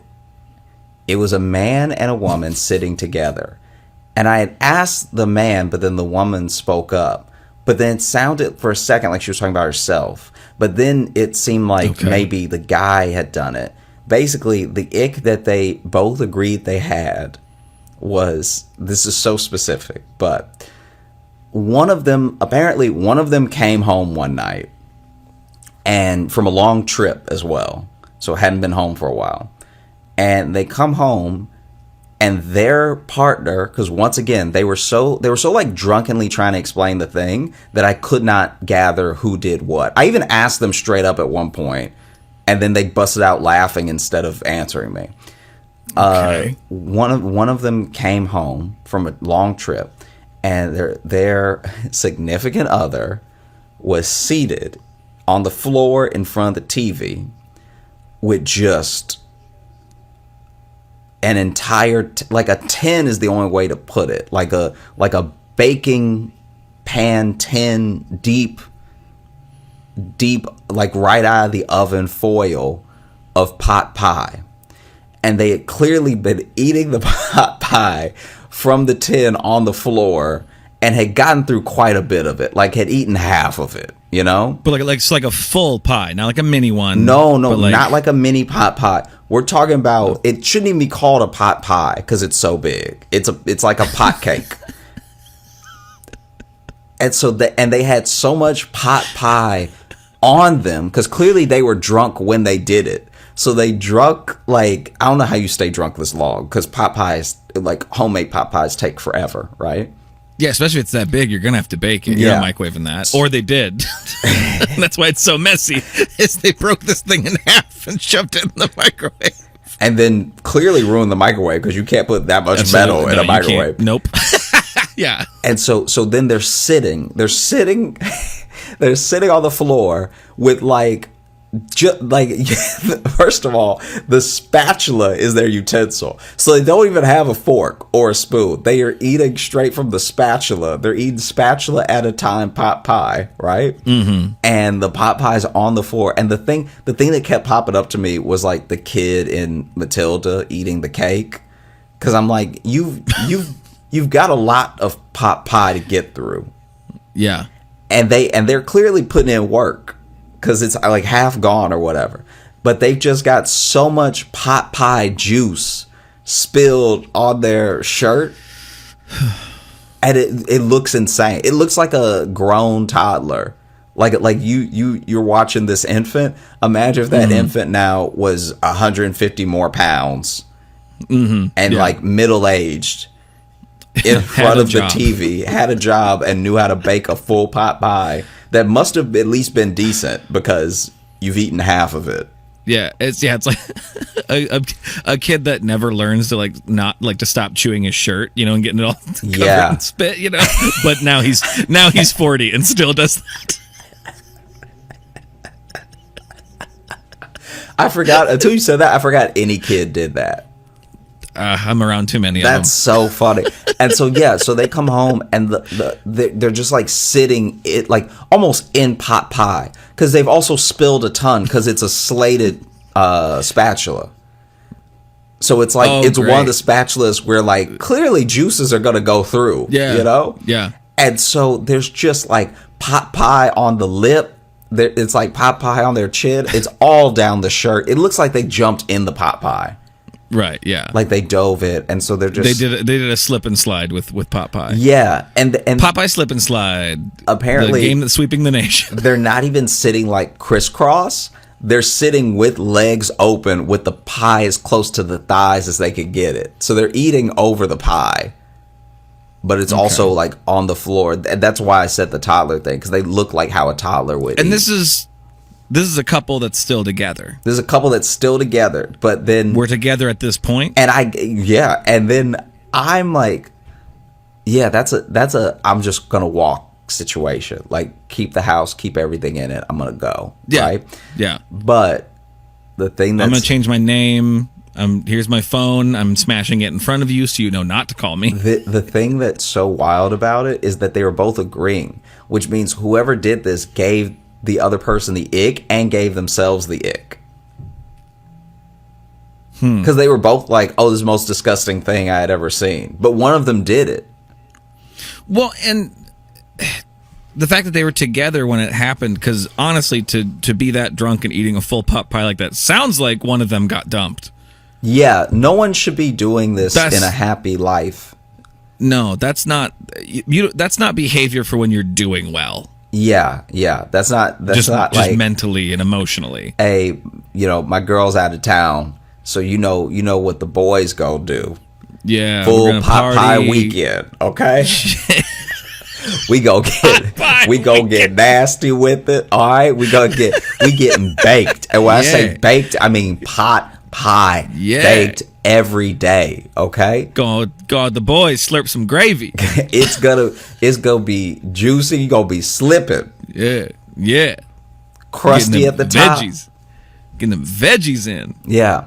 I mean, the boys. Maybe a little bit of stew meat in there just to spice it up, Yeah, just like Grandma used to make. Just the like OG bro. Just like Grandma used to make, except way too much that Grandma never made.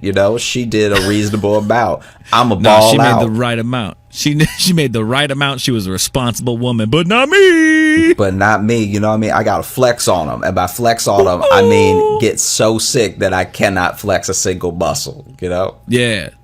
Now give me the spatula with the biggest holes in it. Give me the spatula that'll let people know, hey, I eat like a baby. Yeah. These clothes, they don't go in the wash. They go in the fire. Yeah, not my lucky shirt, okay? Nuh-uh. These clothes will not be saved because it's about to get so crazy in here. I'm about to be soaked in pot juice. Shit. Right? We might have to buy a new house. Yeah. For how wild it's going to get this weekend with the pot pies and the boys. Hey, when I say the boys, I do mean just me. I mean me by myself. I have trouble making adult friends. Also, pie. Also, we have a carpet, so this living room will be ruined, okay? There's certain decisions you can't make with carpet that I'm going to make anyway because I'm nice like that. See, now I'm going to go ahead and combine these stories and say that this is how the pie lady who got bullied at the fair reacted. She went home and got drunk and made a pot pie. And made a pot pie and just spilled most of it on herself. Just spilled most of it. Which is also very hot. Like that, like if you burn yourself, have you ever burned yourself with a pot pie before? Sure. I mean, I burned myself with many food. Well, this is my memory. This is why I'm this person's living foul is because when I was little, one of the first things that I used the oven for, because it was a big deal that I was using the oven when I was a little kid, because for so long I was told not to touch it. And then finally they were like, you're old enough that if you want something that gets made in the oven, you can put it in. You just have to follow the instructions. And so I remember, this is so insane. I remember wanting a pot pie. I think I was at my grandma's house. I wanted a pot pie, and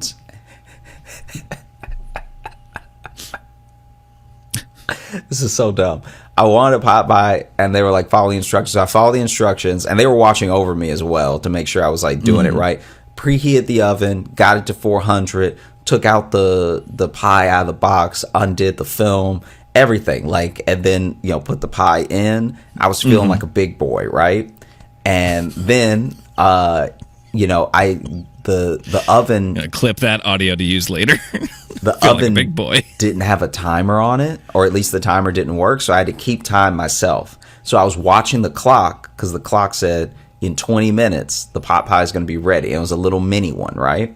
And so I'm just watching, and every so often, I'm even having, panic attack is a strong word for it, but I'm even having moments of, freaking out because I'll be watching TV, and then remember I haven't checked the clock in a while, so I'm like, did I miss it? You know what I mean? Because I want the perfect golden brown pot pie to prove that I could use the oven, Yeah, you got a lot riding on this. Yeah, and so... This is an important pot pie. So then...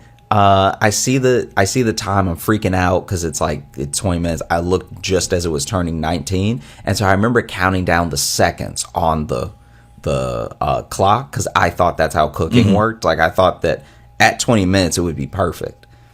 And so then I lower the oven door, and somehow whether I wasn't told or I just forgot, somehow information about oven mitts had slipped through the cracks.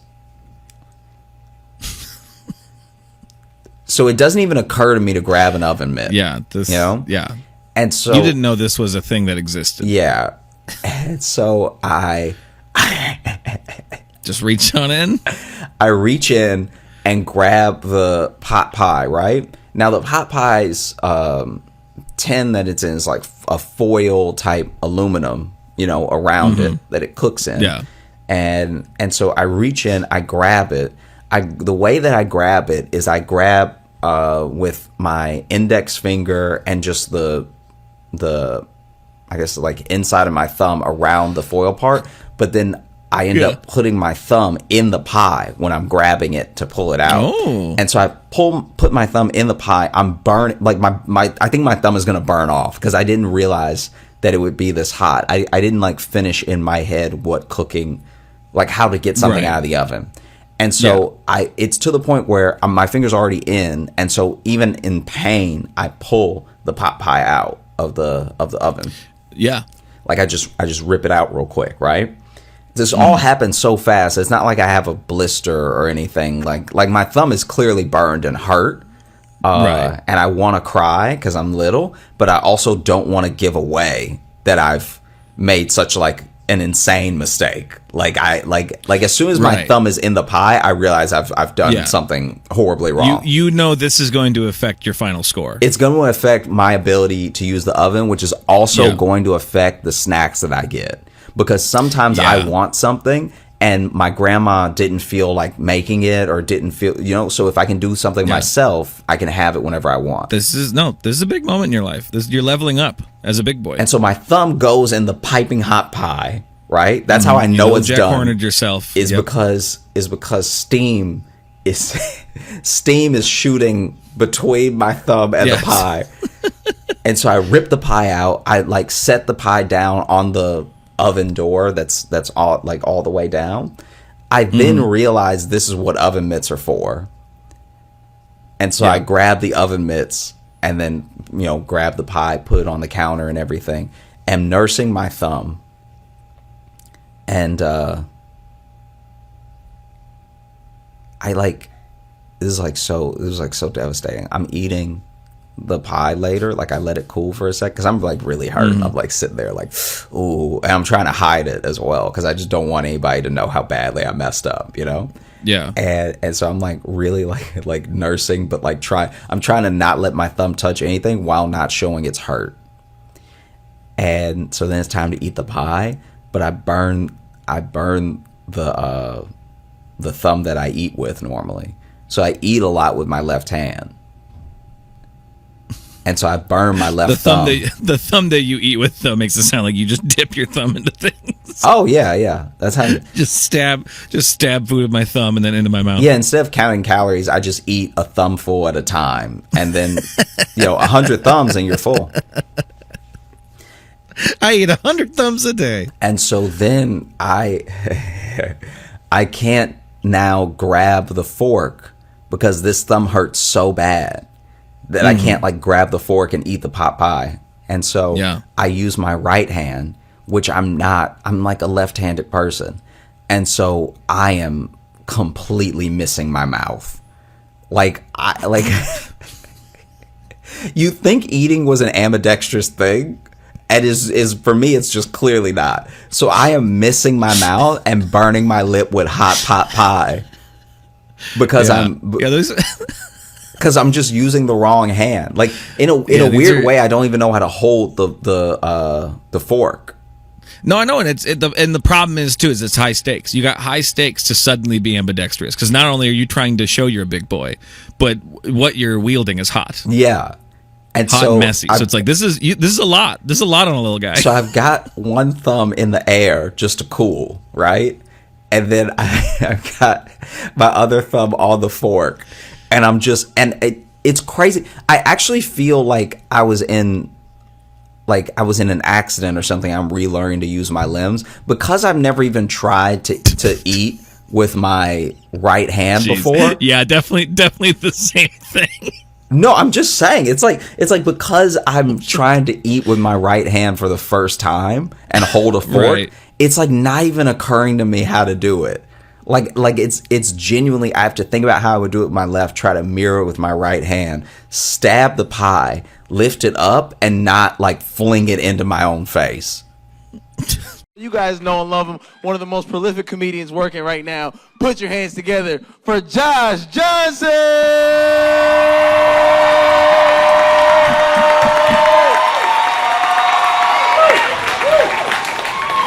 It's funny how sometimes people like enter your life without you ever meeting them. Like you don't get to know them, but you hear stories about this person through the people that you know or a friend of a friend, but then they just keep coming up and you feel like they're in your life, even though you've never met them. Wouldn't know them on the street if you saw them, right? There was a guy like that for me named Marty. I never met Marty. Wouldn't have been able to track him down if you gave me a 23andMe and a genealogy test or something like that. I knew Marty through stories because Marty had an interesting life. This dude spent a bunch of time in France. He was American born, lived in France for a long time, learned French super fluently, and apparently he told one of his friends, this is how I heard the story, that he dreamed in French.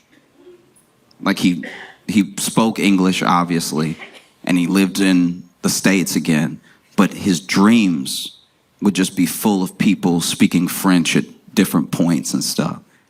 And it came up because here in the US, he met someone and they fell in love, but she was French. So went all the way to France, didn't meet anybody. Came back here, met a French woman, right? And there was a day where Marty, he basically, in a nutshell, forgot his girlfriend's birthday. It was their first year together, so we're still like been dating some months, but hanging out all the time and everything.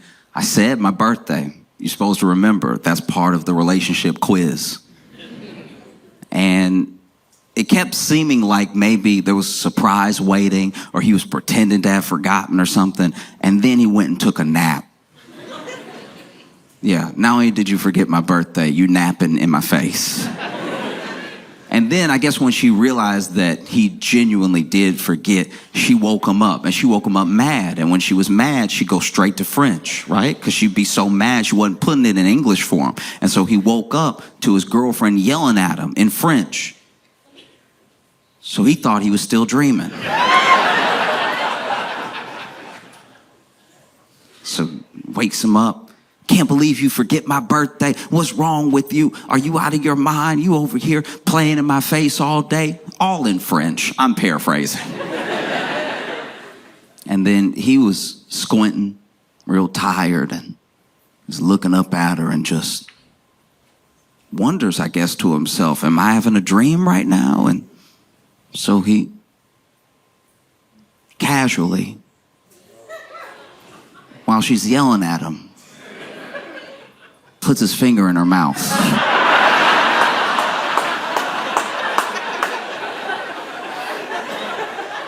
I don't know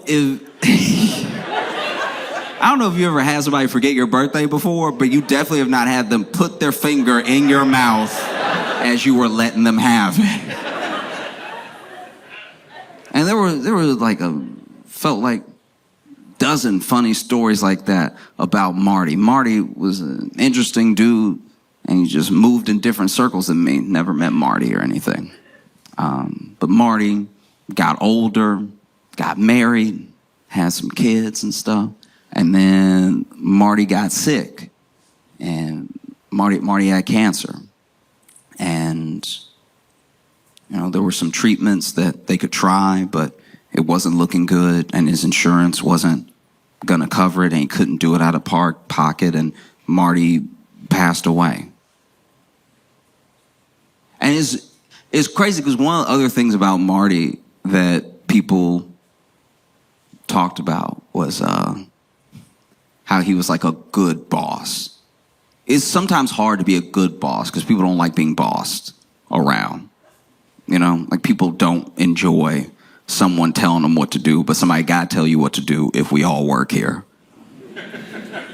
Do you know what I mean? Like, you can't just show up to work and be like, you figure out whatever you feel like.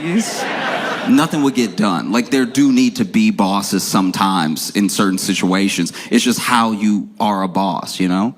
Like, there are certain managers that I've had in my life that, honestly, I had the easy job and they still made it hell because they were hell to be around, you know? There's nothing like having an easy job that you know is an easy job. I could do this in my sleep, but I gotta do it next to a jerk. That's the worst, you know? You know those people, got time to lean, got time to clean. And this is another thing I have to accept about bosses, I have to accept about managers. There are some jobs where genuinely, it's in the handbook, it's like part of the job. The job makes you kind of come off like, or maybe turn into a bastard. Do you know what I mean? Because there are policy handbooks of companies where if you got time to lean, you got time to clean is in the book. They just quote them. So there are some jobs where you got to be a monster to do them. And there are some jobs that make you a monster, you know? I was thinking about that when the shooting in New York happened. I know. Because for me, in case you didn't know, in case you somehow have not been on Earth,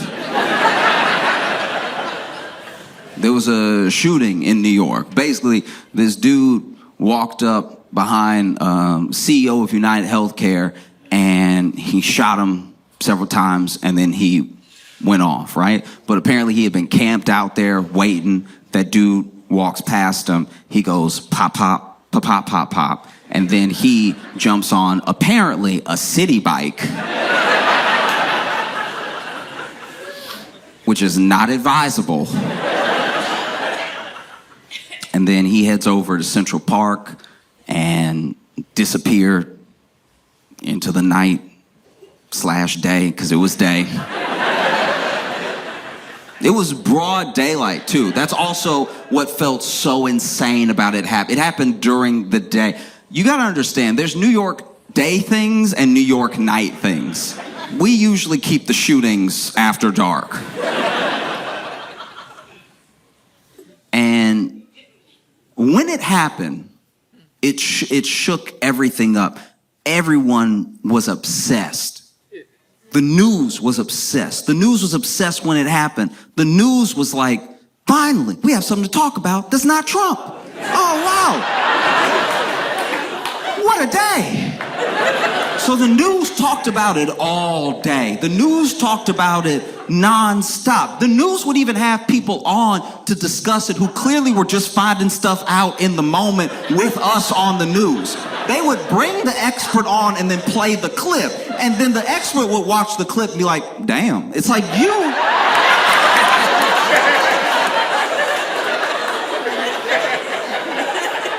you were supposed to know, sir. That's why you're on the news.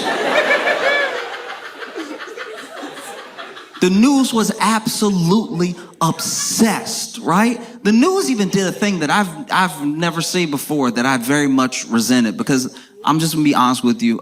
This entire time, I'm just gonna be telling you how I feel. I'm not gonna tell you how to feel. I'm not gonna judge how anyone feels. I'm just talking about myself, right? When I saw it happen, when I saw that video footage that they played, when I saw that dude walk up and pull out a gun and point it at that CEO, I thought to myself, thank God those are white hands.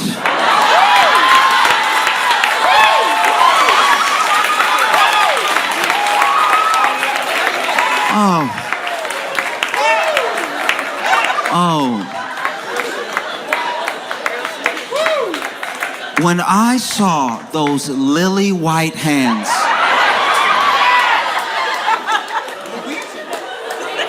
when I saw those pearly white hands, I thought to myself, what a white sight. What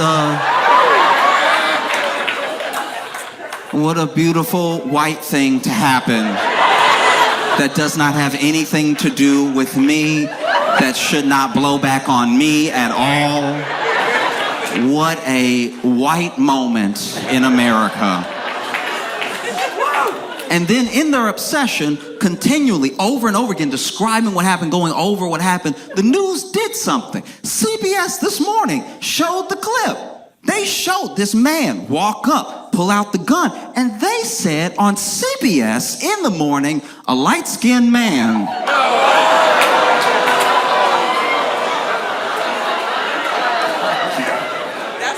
No.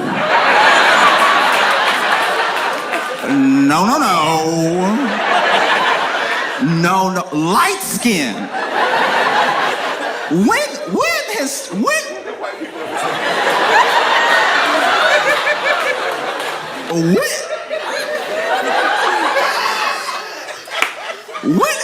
has the news ever said light skin?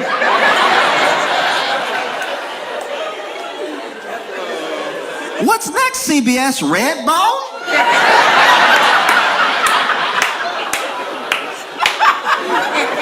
Light skin.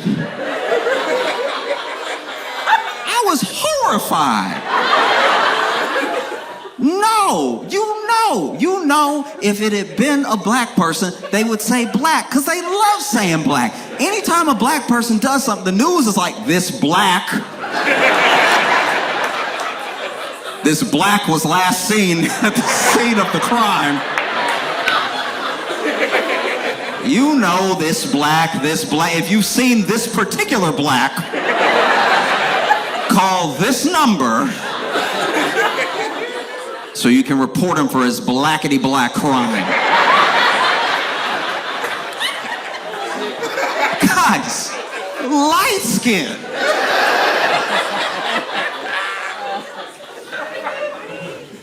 The news was obsessed with it, top to bottom. You could not watch anything else. I'm sure stuff was happening everywhere in the world, but you wouldn't know it. Just kept circling this one block in Manhattan, and people were obsessed with it. Us were obsessed with it. It's all I heard people talking about. People who I know don't watch the news, people who I know don't really care about current events. Everybody was talking about it. Everybody was debating it on social, online. Everyone was talking about it. People were so obsessed that the backpack that the shooter was wearing sold out.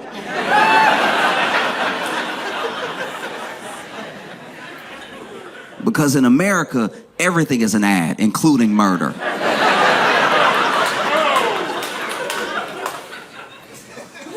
People were so obsessed. You know, like those Timothy Chalamet lookalike contests they've been having in New York? A bunch of white people got together because they knew he was white. A bunch of white people got together in the park and all dressed like the shooter and had a shooter lookalike contest. And it's been done in comedy before. I understand. It's a joke that's well worn. White people be like this. Black people be like this. But can I just say,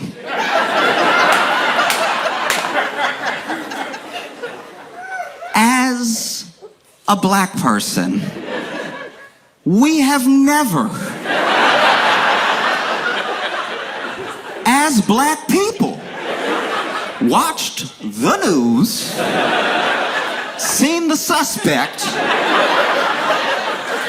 and then went outside specifically dressed as the suspect.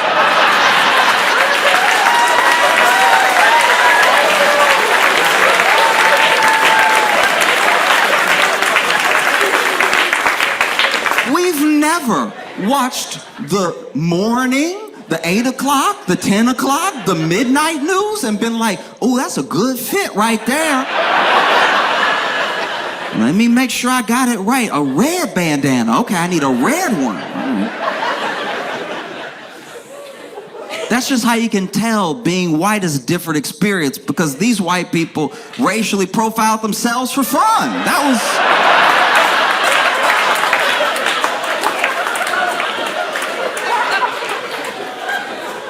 That's just having a time.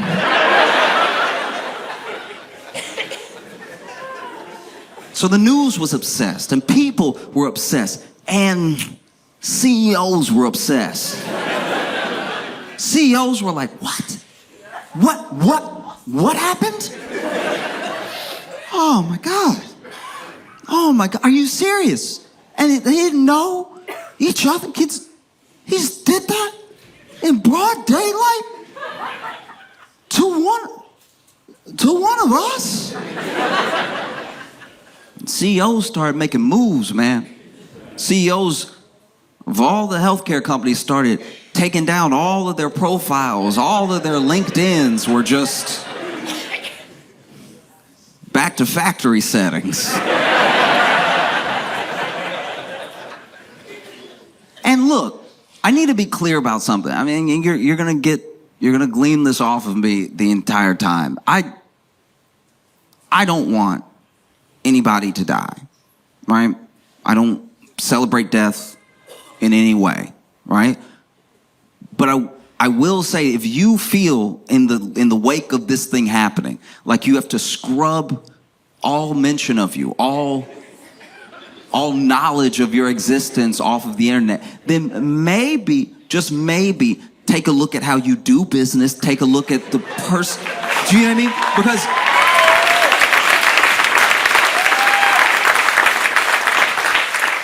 Because I've seen this thing before in a different way. Okay, so I had a buddy who, I went to his apartment for the first time, and this dude, I understand taking precautions, because that's what they will say they were doing. They were like, we don't know the motive. We don't know why this person would do this thing. We don't know who they are. We don't know if they're going to come for one of us. So we try to protect ourselves, you know, just take everything on. And that's what this guy was doing. I went to his house for the first time, went to his place, and he had 6 locks on his door. At 6 locks, something needs to change. At 6 locks, you either need to move or change your ways, all right? Because this dude had 6 locks. He was dealing a little bit of drugs and stuff, but I was like, 6 is, come on. What are you doing? It takes you a minute and a half to open the door. I can hear it. You hear chains, you hear all that stuff. You know? I was like, isn't this worse for you? You really worried somebody coming to get you? You got 6 locks. You sure you won't get killed trying to get in? But that happened, and the news was having trouble thinking of a motive. The news, they were like, why? Why would anyone? Why? Who could it be? You know? Police were having trouble coming up with a motive when they went on the news. They were like, we have no idea why this individual would do something like this. CEOs could not think of a motive. They were like, but we're us. I thought everybody loved us. Everybody wants to be us. Why would somebody come after us, right? You see it on the news. And this is also, I'm not gonna lie, this is how you can tell the news is owned by billionaires. Because the news was like this devastating, terrifying, harrowing attack in New York. And I'm not saying, look, a murder did take place. I'm not saying that it couldn't have been those listed as those things. I'm just saying you're the news. Like, you are the mainstream media. You play horrific stuff all the time. You're the same news that when those pages were going off on those people in the Middle East exploding, you were like, check this out. Isn't that wild? The moment 1,000 pages went off and killed a bunch of people. You know what I mean? That same news is like, we still don't know who or why or what or how. No, police couldn't think of a motive. CEOs couldn't think of a motive. CEOs of other healthcare companies couldn't seem to think of a motive. This thing happened the same week as one of one of the main insurance providers was saying out loud with their full chest, "We gonna stop doing anesthesia if you take too long. You better." Which, by the way, is not up to the patient. That's also one of the most insane things about that new policy they were going to try out. I've never had to administer anesthesia to myself. That's just heroin.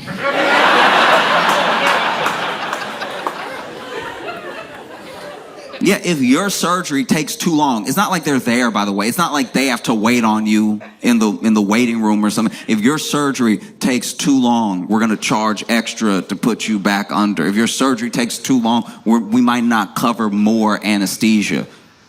What? In what world did we think you could pay for health insurance and then you wake up during, who knows, whatever serious surgery you're having, and then your doctor has to be like, "Hey, do you have like 650? Because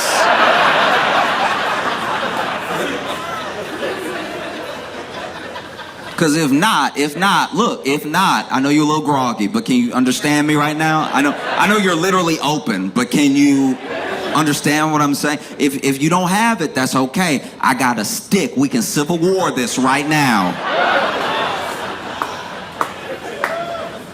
The stick is $20 though, so it's... Couldn't think of a motive, you know? And the CEOs as well, when you look at this guy, you look at this dude, I don't think anyone was ready. I don't think the news was ready. I don't think the police were ready. I don't think the rich were ready for how, like, on the shooter's side the public was. Do you know what I mean? Like, how absolutely, unequivocally on his side. Immediate. I didn't know it had happened and there were already jokes. Do you know what I mean? Immediately. You know? The people, I'm not going to say as a whole, because I'm not going to speak for everybody, but for the most part, were on the shooter's side. They don't know the motive. They don't know why I did this thing, but they were glad that it happened.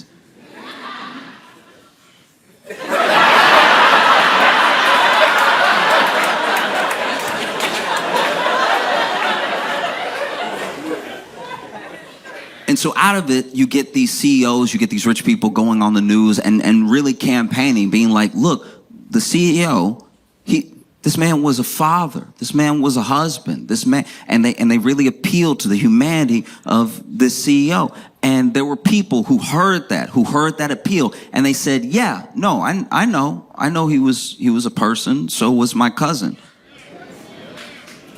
So was my brother, so was my sister, so was my friend. You know what I mean? This man had children. He leaves children behind. This is a senseless death. It did not have to happen. And it's like, yeah, no, I know about I know about avoidable deaths. You know? I'm a customer.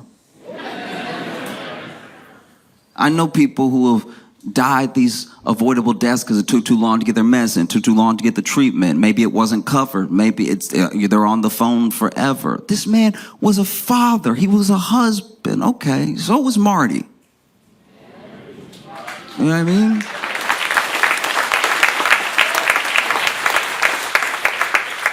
And I think the thing that people are wrestling with, the thing that we're all trying to contend with in how we feel about this thing, because people want to feel like good people. We know that murder is wrong. We know that death is a tragedy, right? Because to me, personally, when I look at any death, when I look at any killing in that way, I personally look at it as a loss and a tragedy, because as long as someone is alive, there's potential. There's potential to turn things around. There's potential to change. And then if you lose that potential, then your story gets cut short and maybe things would have turned around. I'm not saying that they would have, but the thing that we're all wrestling with is that a murder did happen.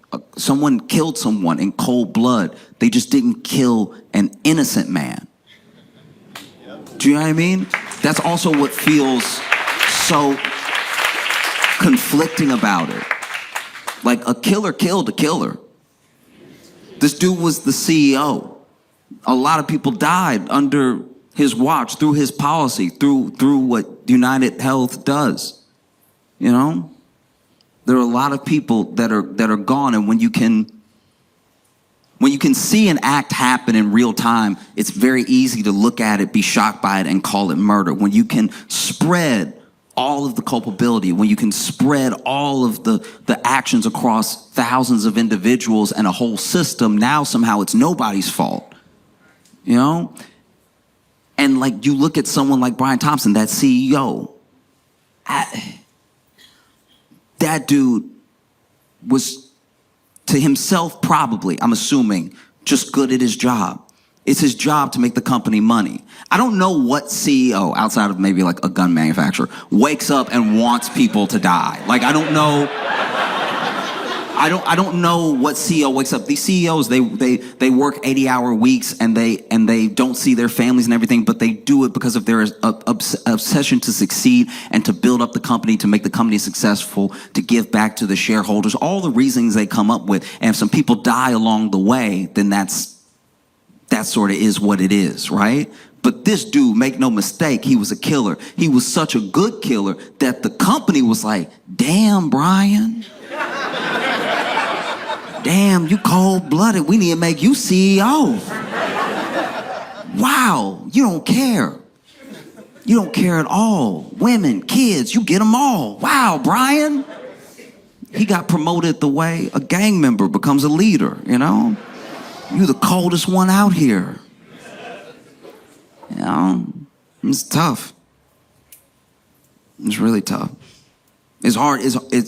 It's also hard because when you talk about it or whenever you're feeling what you're feeling, you don't want to.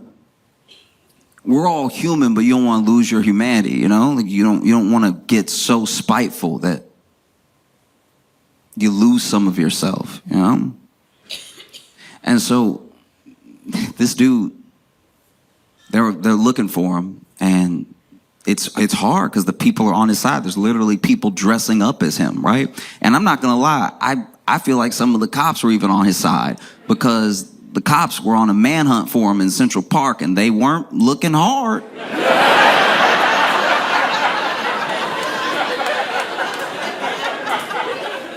Dude, they weren't. Like, did you, if you saw the news and you saw them in Central Park, I've never seen a more lackadaisical hunt in my life. There were cops in Central Park. This is being shot. They see the camera and they know what's going on the news. And they were still like, he ain't in this bush.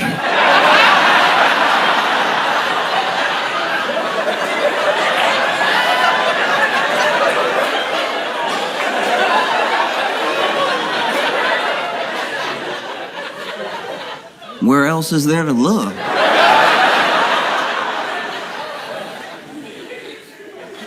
No. Oh. It's hard, you know.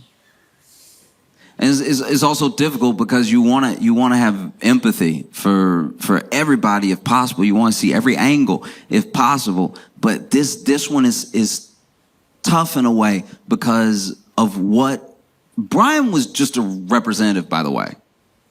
That dude just is one of the dude. Nothing changed. He's one of the dudes. And he can be one of the dudes because the system's already there. So it's not as if doing anything to him does anything to the whole, right? I mean, I will say, I do think they rolled back that anesthesia thing. That did happen. Maybe they'll go through with it later, but for the time being, it seemed like they were like, ooh, okay. You know? But he's allowed to be where he is, how he is, because of the system at play. A system, by the way, who didn't care about Brian either. Let's be honest about that. You know, because that man was headed to a meeting when he was murdered, and investors still had the meeting. That's how it works. They were getting notifications on their phone that Brian was outside, and they were like, ugh, so the minutes. How's next quarter looking? I mean, that's why it's not worth it. You know, when you put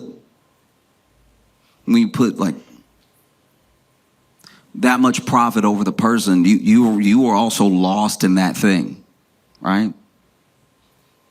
And I think that's a harrowing thing. I think for CEOs, that was like a terrifying moment, because it was the first time that they saw that we see them the way they see us. Do you know what I mean? That's gotta be scary.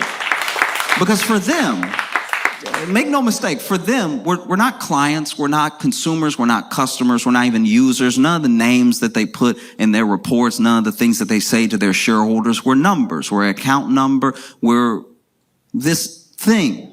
Which is why when we go away, when we disappear, when we die, it doesn't really mean anything to them, because they never really saw us. And then the response to this shooter, this like overwhelming positive response on social, I'm not saying it was everybody, but a lot of people, it was kind of this wake-up call that we don't see them as people either, which is, that's scary. That's a scary place to be in, you know? Because when you would see it on the news and the news described it, let's not mince words. It was a murder. The man was murdered. You know what I mean?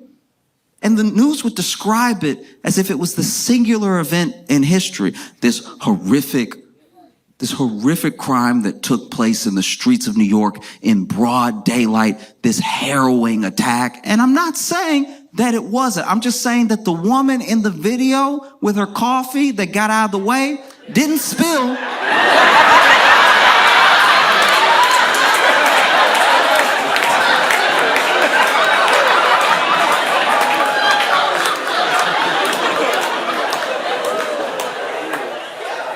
It was one of the most New York things I've ever seen.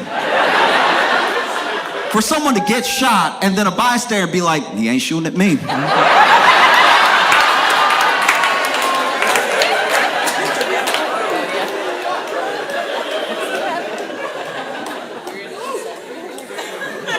And so then they catch the shooter, right? And when they caught the shooter, I was at a coffee shop, and everyone got a notification on their phone. We weren't all talking to each other, just different. You could see everybody was either already on their phone or pulling their phone, but I heard beeps, I heard all the little notification noises. And then in this coffee shop, I'm not even kidding, there was a collective, "Aw."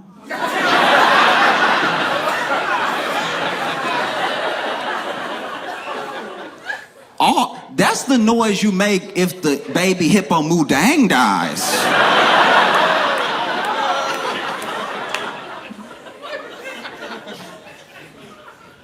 That was wild. Oh, yeah, they caught him in a McDonald's. And there was footage of him on the news later in that McDonald's eating a hash brown. And when I saw that, I was like, wait, he's eating a hash brown at McDonald's. He's eating McDonald's hash brown. So it had to be before 10:30.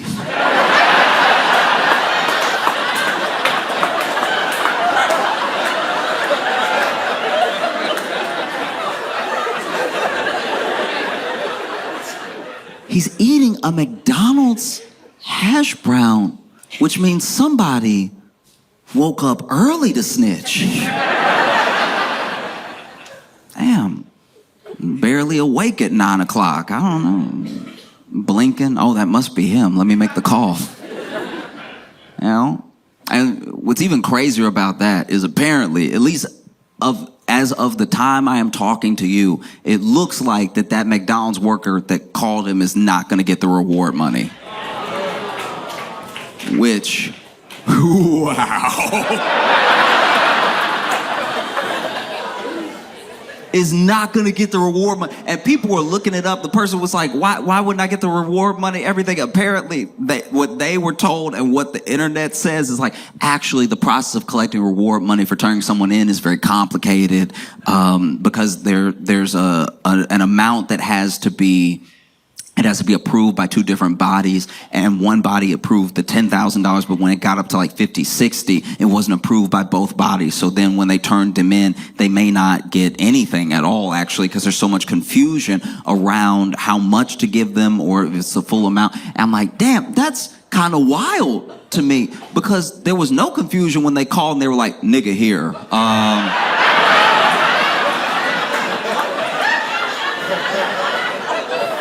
So y'all coming, or?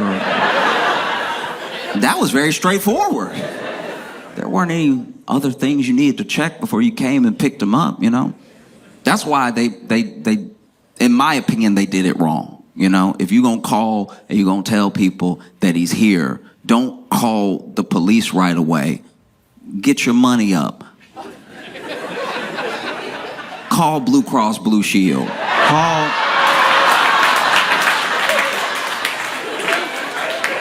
Call Blue Cross Blue Shield and be like, hey, I know you don't know me, but I think I might have eyes on your boy. And we don't know what he gonna do next, so what are you thinking, 50, 60?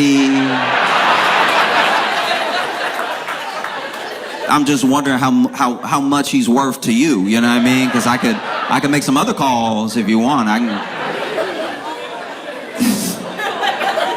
can call a couple different people. There are about 6 providers. Y'all got a real monopoly going on, so. Okay, because he might be here, he might not. Hurry up. It looked like he leaving.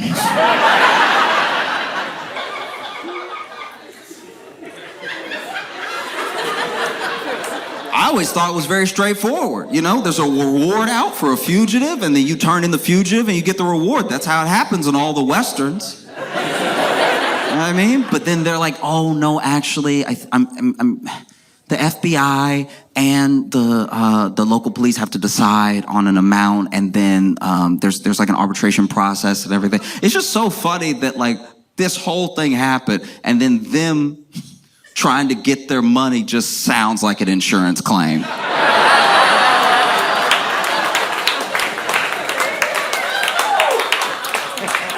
You know? So then they come and they catch the dude, and he has everything with him. He's got his backpack with him, gun in his backpack, 4 fake IDs and everything.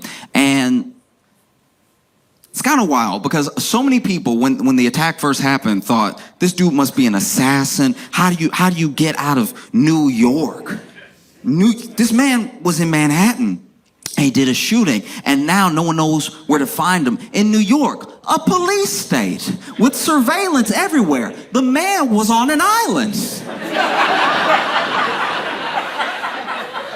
And he got off, and they couldn't find him. He must be a genius. And then you find him at 10:02 in McDonald's in Altoona, Pennsylvania, with hash brown crumbs all over his face.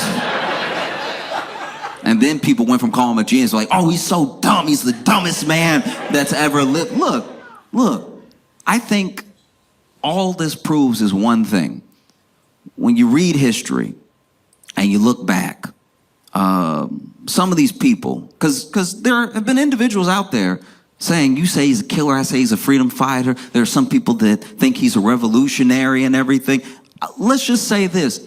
This is proof that even when you read a history book, revolutionaries were just sort of figuring it out as they went. You know what I mean? I'm sure Che Guevara had his days where he was like, y'all, I don't know. Whatever y'all want to do, I guess.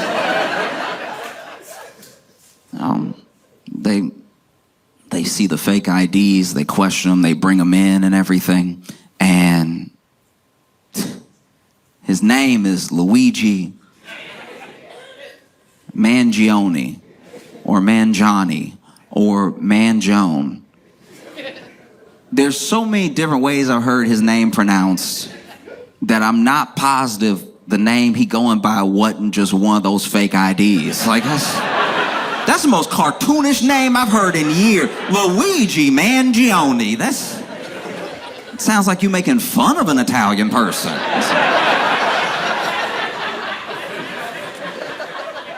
Luigi already wild. He don't even go by Luigi. And they put his picture all over the news and everything, and it turns out that he is very good looking. Like, just upsettingly good looking. Almost objectively, in a way. Like, crazy. Everything in its right place and everything's good. Strong eyebrows with a big smile and everything, and just all the pictures. Because you know when the news catch you, when the police catch you, they try to put up some, depending on who you are. This usually happens to black people, but it happens to white people once in a while too, where they try to find the craziest picture they can of you. And I think they tried, but it was tough work, because he is a good-looking individual. Every picture looked good. He would just be with model rockets, looking like a model. Like, it was crazy. They take his mug shot, and the mug shot looked like a cologne ad. Like,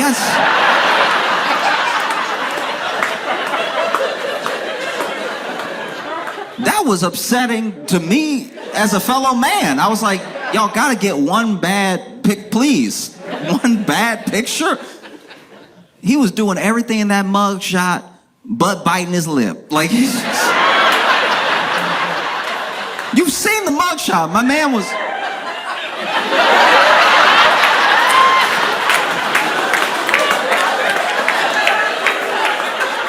Mug shot's supposed to be simple. Mug shot's supposed to be your face and your profile. Your face and your profile. Your height. It's supposed to be very quick and easy, you know? This man was so good looking, they took extra mug shots. There's some that are like a little lower than him, where he looking down. Like...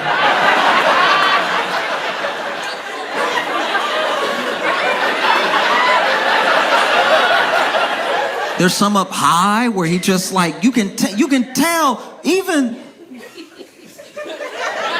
the mugshot photographer was like, now do it like you're a bad boy.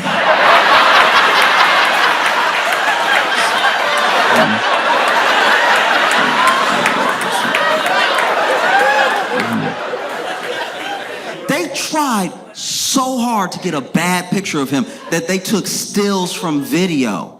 They tried to take stills from video, because that usually gets people. You take a still from a video and somebody was blinking weird. Okay, normally people blink with both eyes at the same time. Every once in a while, like let's say you mid-yawn or something, or you're chewing, one eye might close before the other eye. And if you catch me in this moment, I look a little off, something going on with me. And now if you tell people I killed a bunch of people, you're like, I can see it. I can see it on... That's what the other eye is hiding, is secrets. That's why it's closed like that. Okay. They tried... This man was being led to the jailhouse through what looked like a tunnel, and he getting pushed by police through a tunnel, and he's screaming. And they took stills from that, and those still looked good. Who looks good screaming? This man's getting pushed through the tunnel, yelling back at the media, going, ah, like just... I'll show you right now.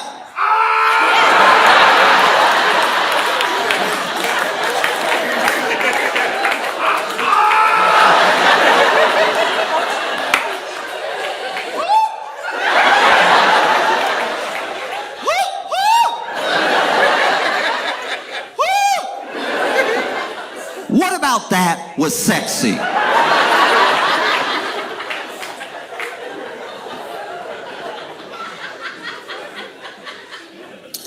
And people already thirst trapping. If we thought Ted Bundy got letters.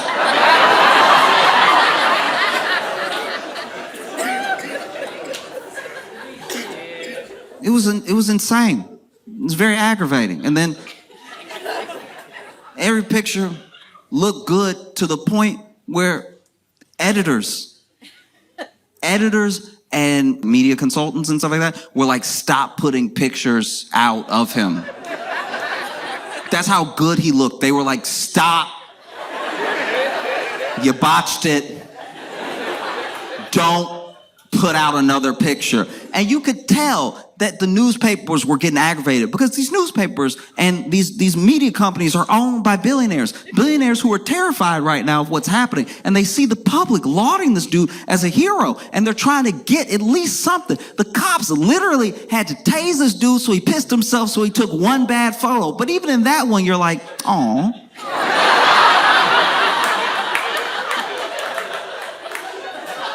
I just know that there was somebody at a newspaper flipping out going, y'all can't do your job? Y'all can't take one bad photo of this man? Everything gotta be in focus? You can't even make it blurry?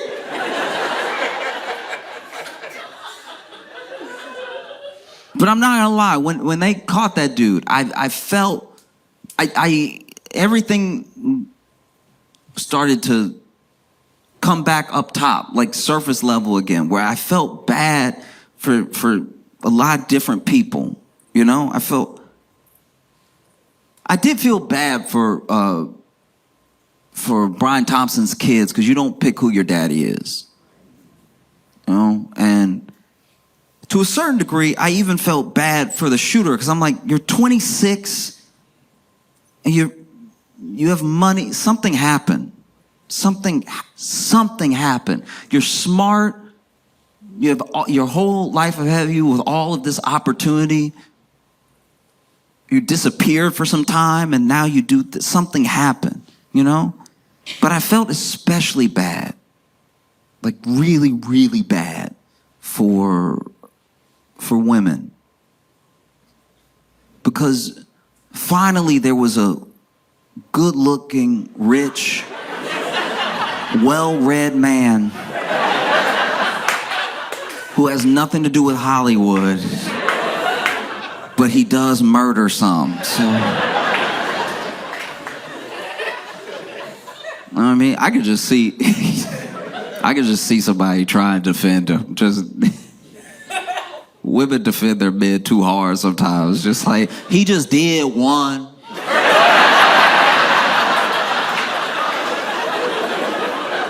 It was just one murder, okay? He can't even murder a little, like.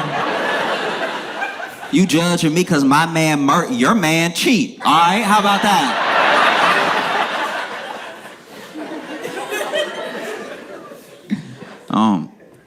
Felt bad for a lot of people when it happened, when it became like surface level real again. It wasn't just this like spy crime mystery thing. It was like back down to earth with real people. I also feel very bad for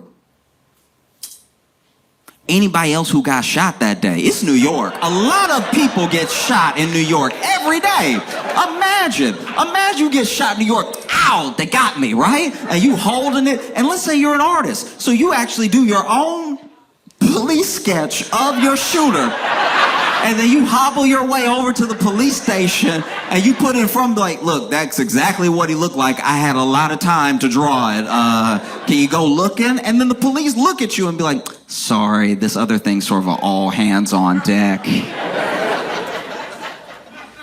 You know? But yeah, it's tough. It's tough because, you know, there was even a lot of talk about which CEOs in this whole thing were safe.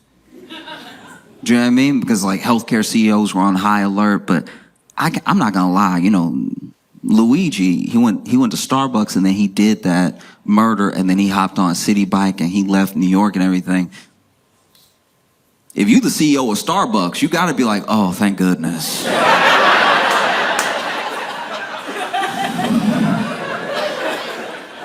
You know, Starbucks does stuff too. Starbucks, they love that labor. They love that cheap labor. So for you to go to Starbucks before you take out a CEO, I'm not gonna lie, you might as well shot that man with an iPhone. Like, what are you doing? And then he gets found at a McDonald's. I'm sure the CEO of McDonald's is like, oh, thank God, okay. I was always good, yes. You know, the CEOs were freaking out, you know, across the board. Who would have thought? Who would have thought CEOs were family? Do you know what I mean? Like, and let's be clear about something. Don't mistake the different CEOs that commented on this, the ones that stayed scared, the ones that appealed to a different way of doing things while they keep doing everything the same way. Don't mistake their self-preservation for empathy. Right? Because those CEOs, they know. You know? And it's not even as if people hated people because they were rich. They hated a system that destroyed people's lives, you know? Because Luigi is rich. Luigi is so rich. When I found out how rich he was, that's so rich. The dude's family owns 2 country clubs. Look. Why do you think I came?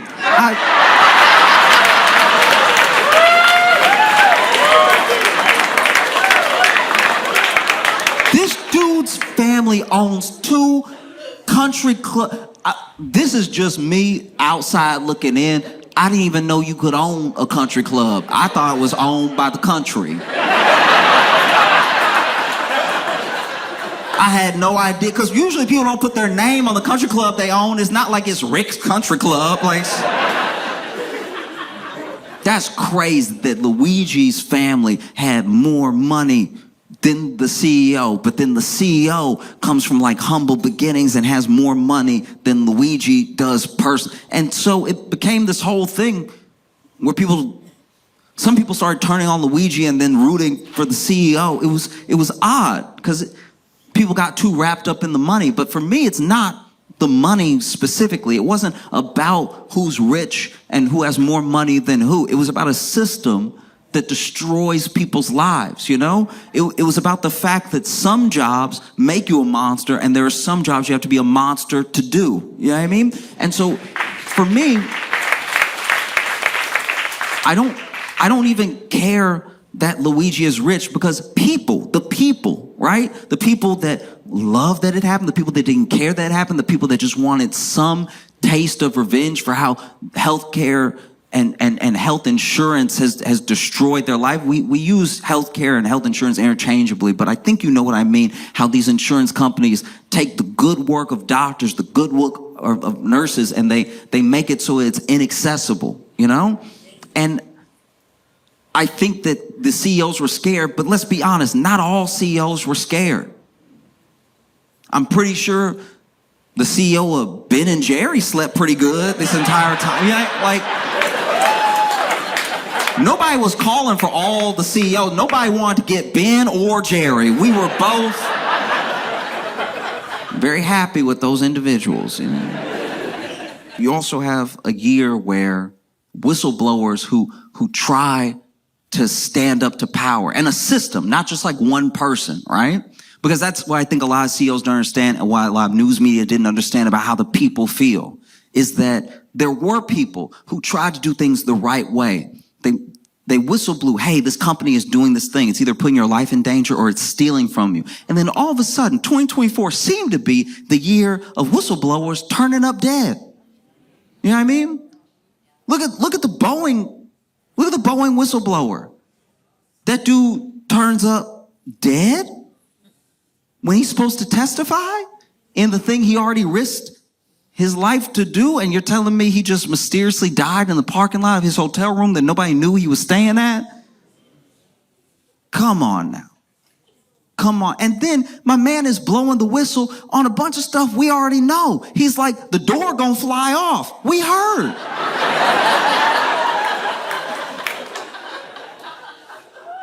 And then another whistleblower dies, and another whistleblower dies. And then just today, the whistleblower that blew the whistle on OpenAI was found dead in his apartment.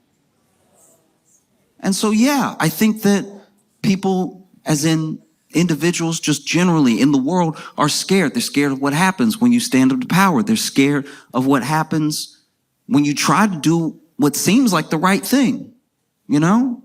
And these powerful people step in and we don't know, but it looks pretty obvious what happens. And I think for me, at least to me, people, all of us, are like mirrors of each other. And right now, the mirror's like shattered a little bit. If you put up two mirrors next to each other, you make an infinite image, right? In both directions. But if you crack just one of the mirrors, you've cracked the whole infinite image. You know? And so the way that they see us, not as people, not as people who they should take care of because we are their customers, we are their consumers.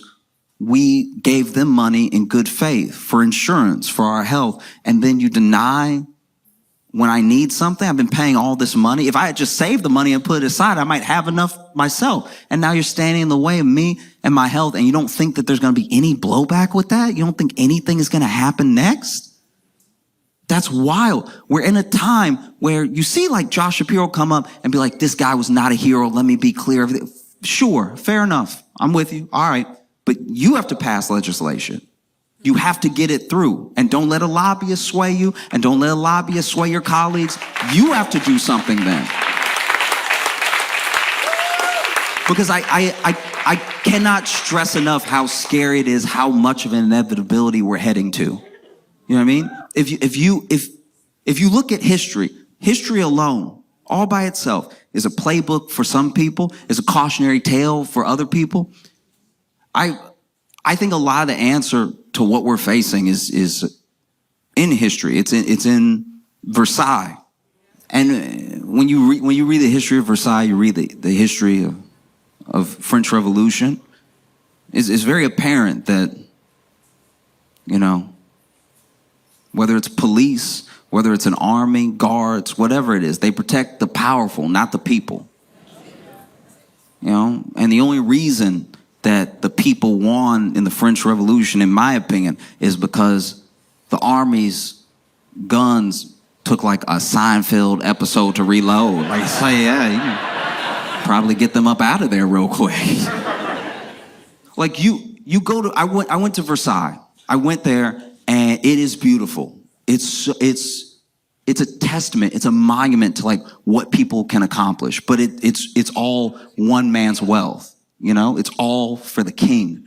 But the gardens are beautiful. Inside is beautiful. The mirrors, everything. It's decadent. It's when I walked in, I was like, wow, I get how this can happen. I get how you could have everything in the world and you want to make something like this and it's still not enough. You want to add to it. You want to build more, build better. You see the king's bedroom.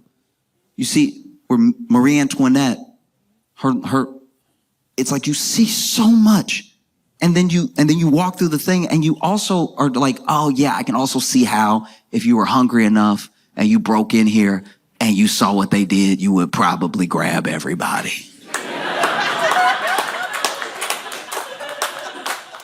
It doesn't make it right, but France was headed towards an inevitability. You know what I mean? And if you get on TV and you say, this is wrong, this is absolutely wrong, okay, I agree with you. But what are you going to do now? What's the plan? Like, politicians cannot afford to do nothing. CEOs cannot afford to do nothing. And the people cannot afford to do nothing. And if the last part scares you, you might be on the wrong side of history, you know?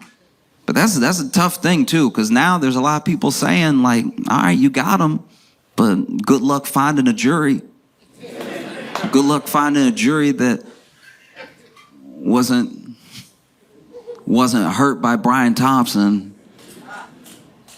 Yeah, that's a tough one. Because now, to me, all Luigi has to do is show up in court and be like, y'all, I tried to call and tell him I was crazy, but they kept me on hold for so long.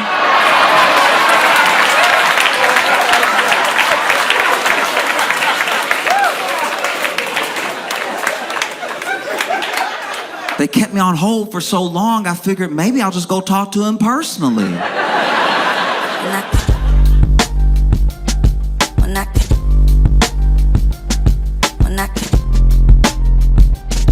Mira, mira, mira, mira, mira.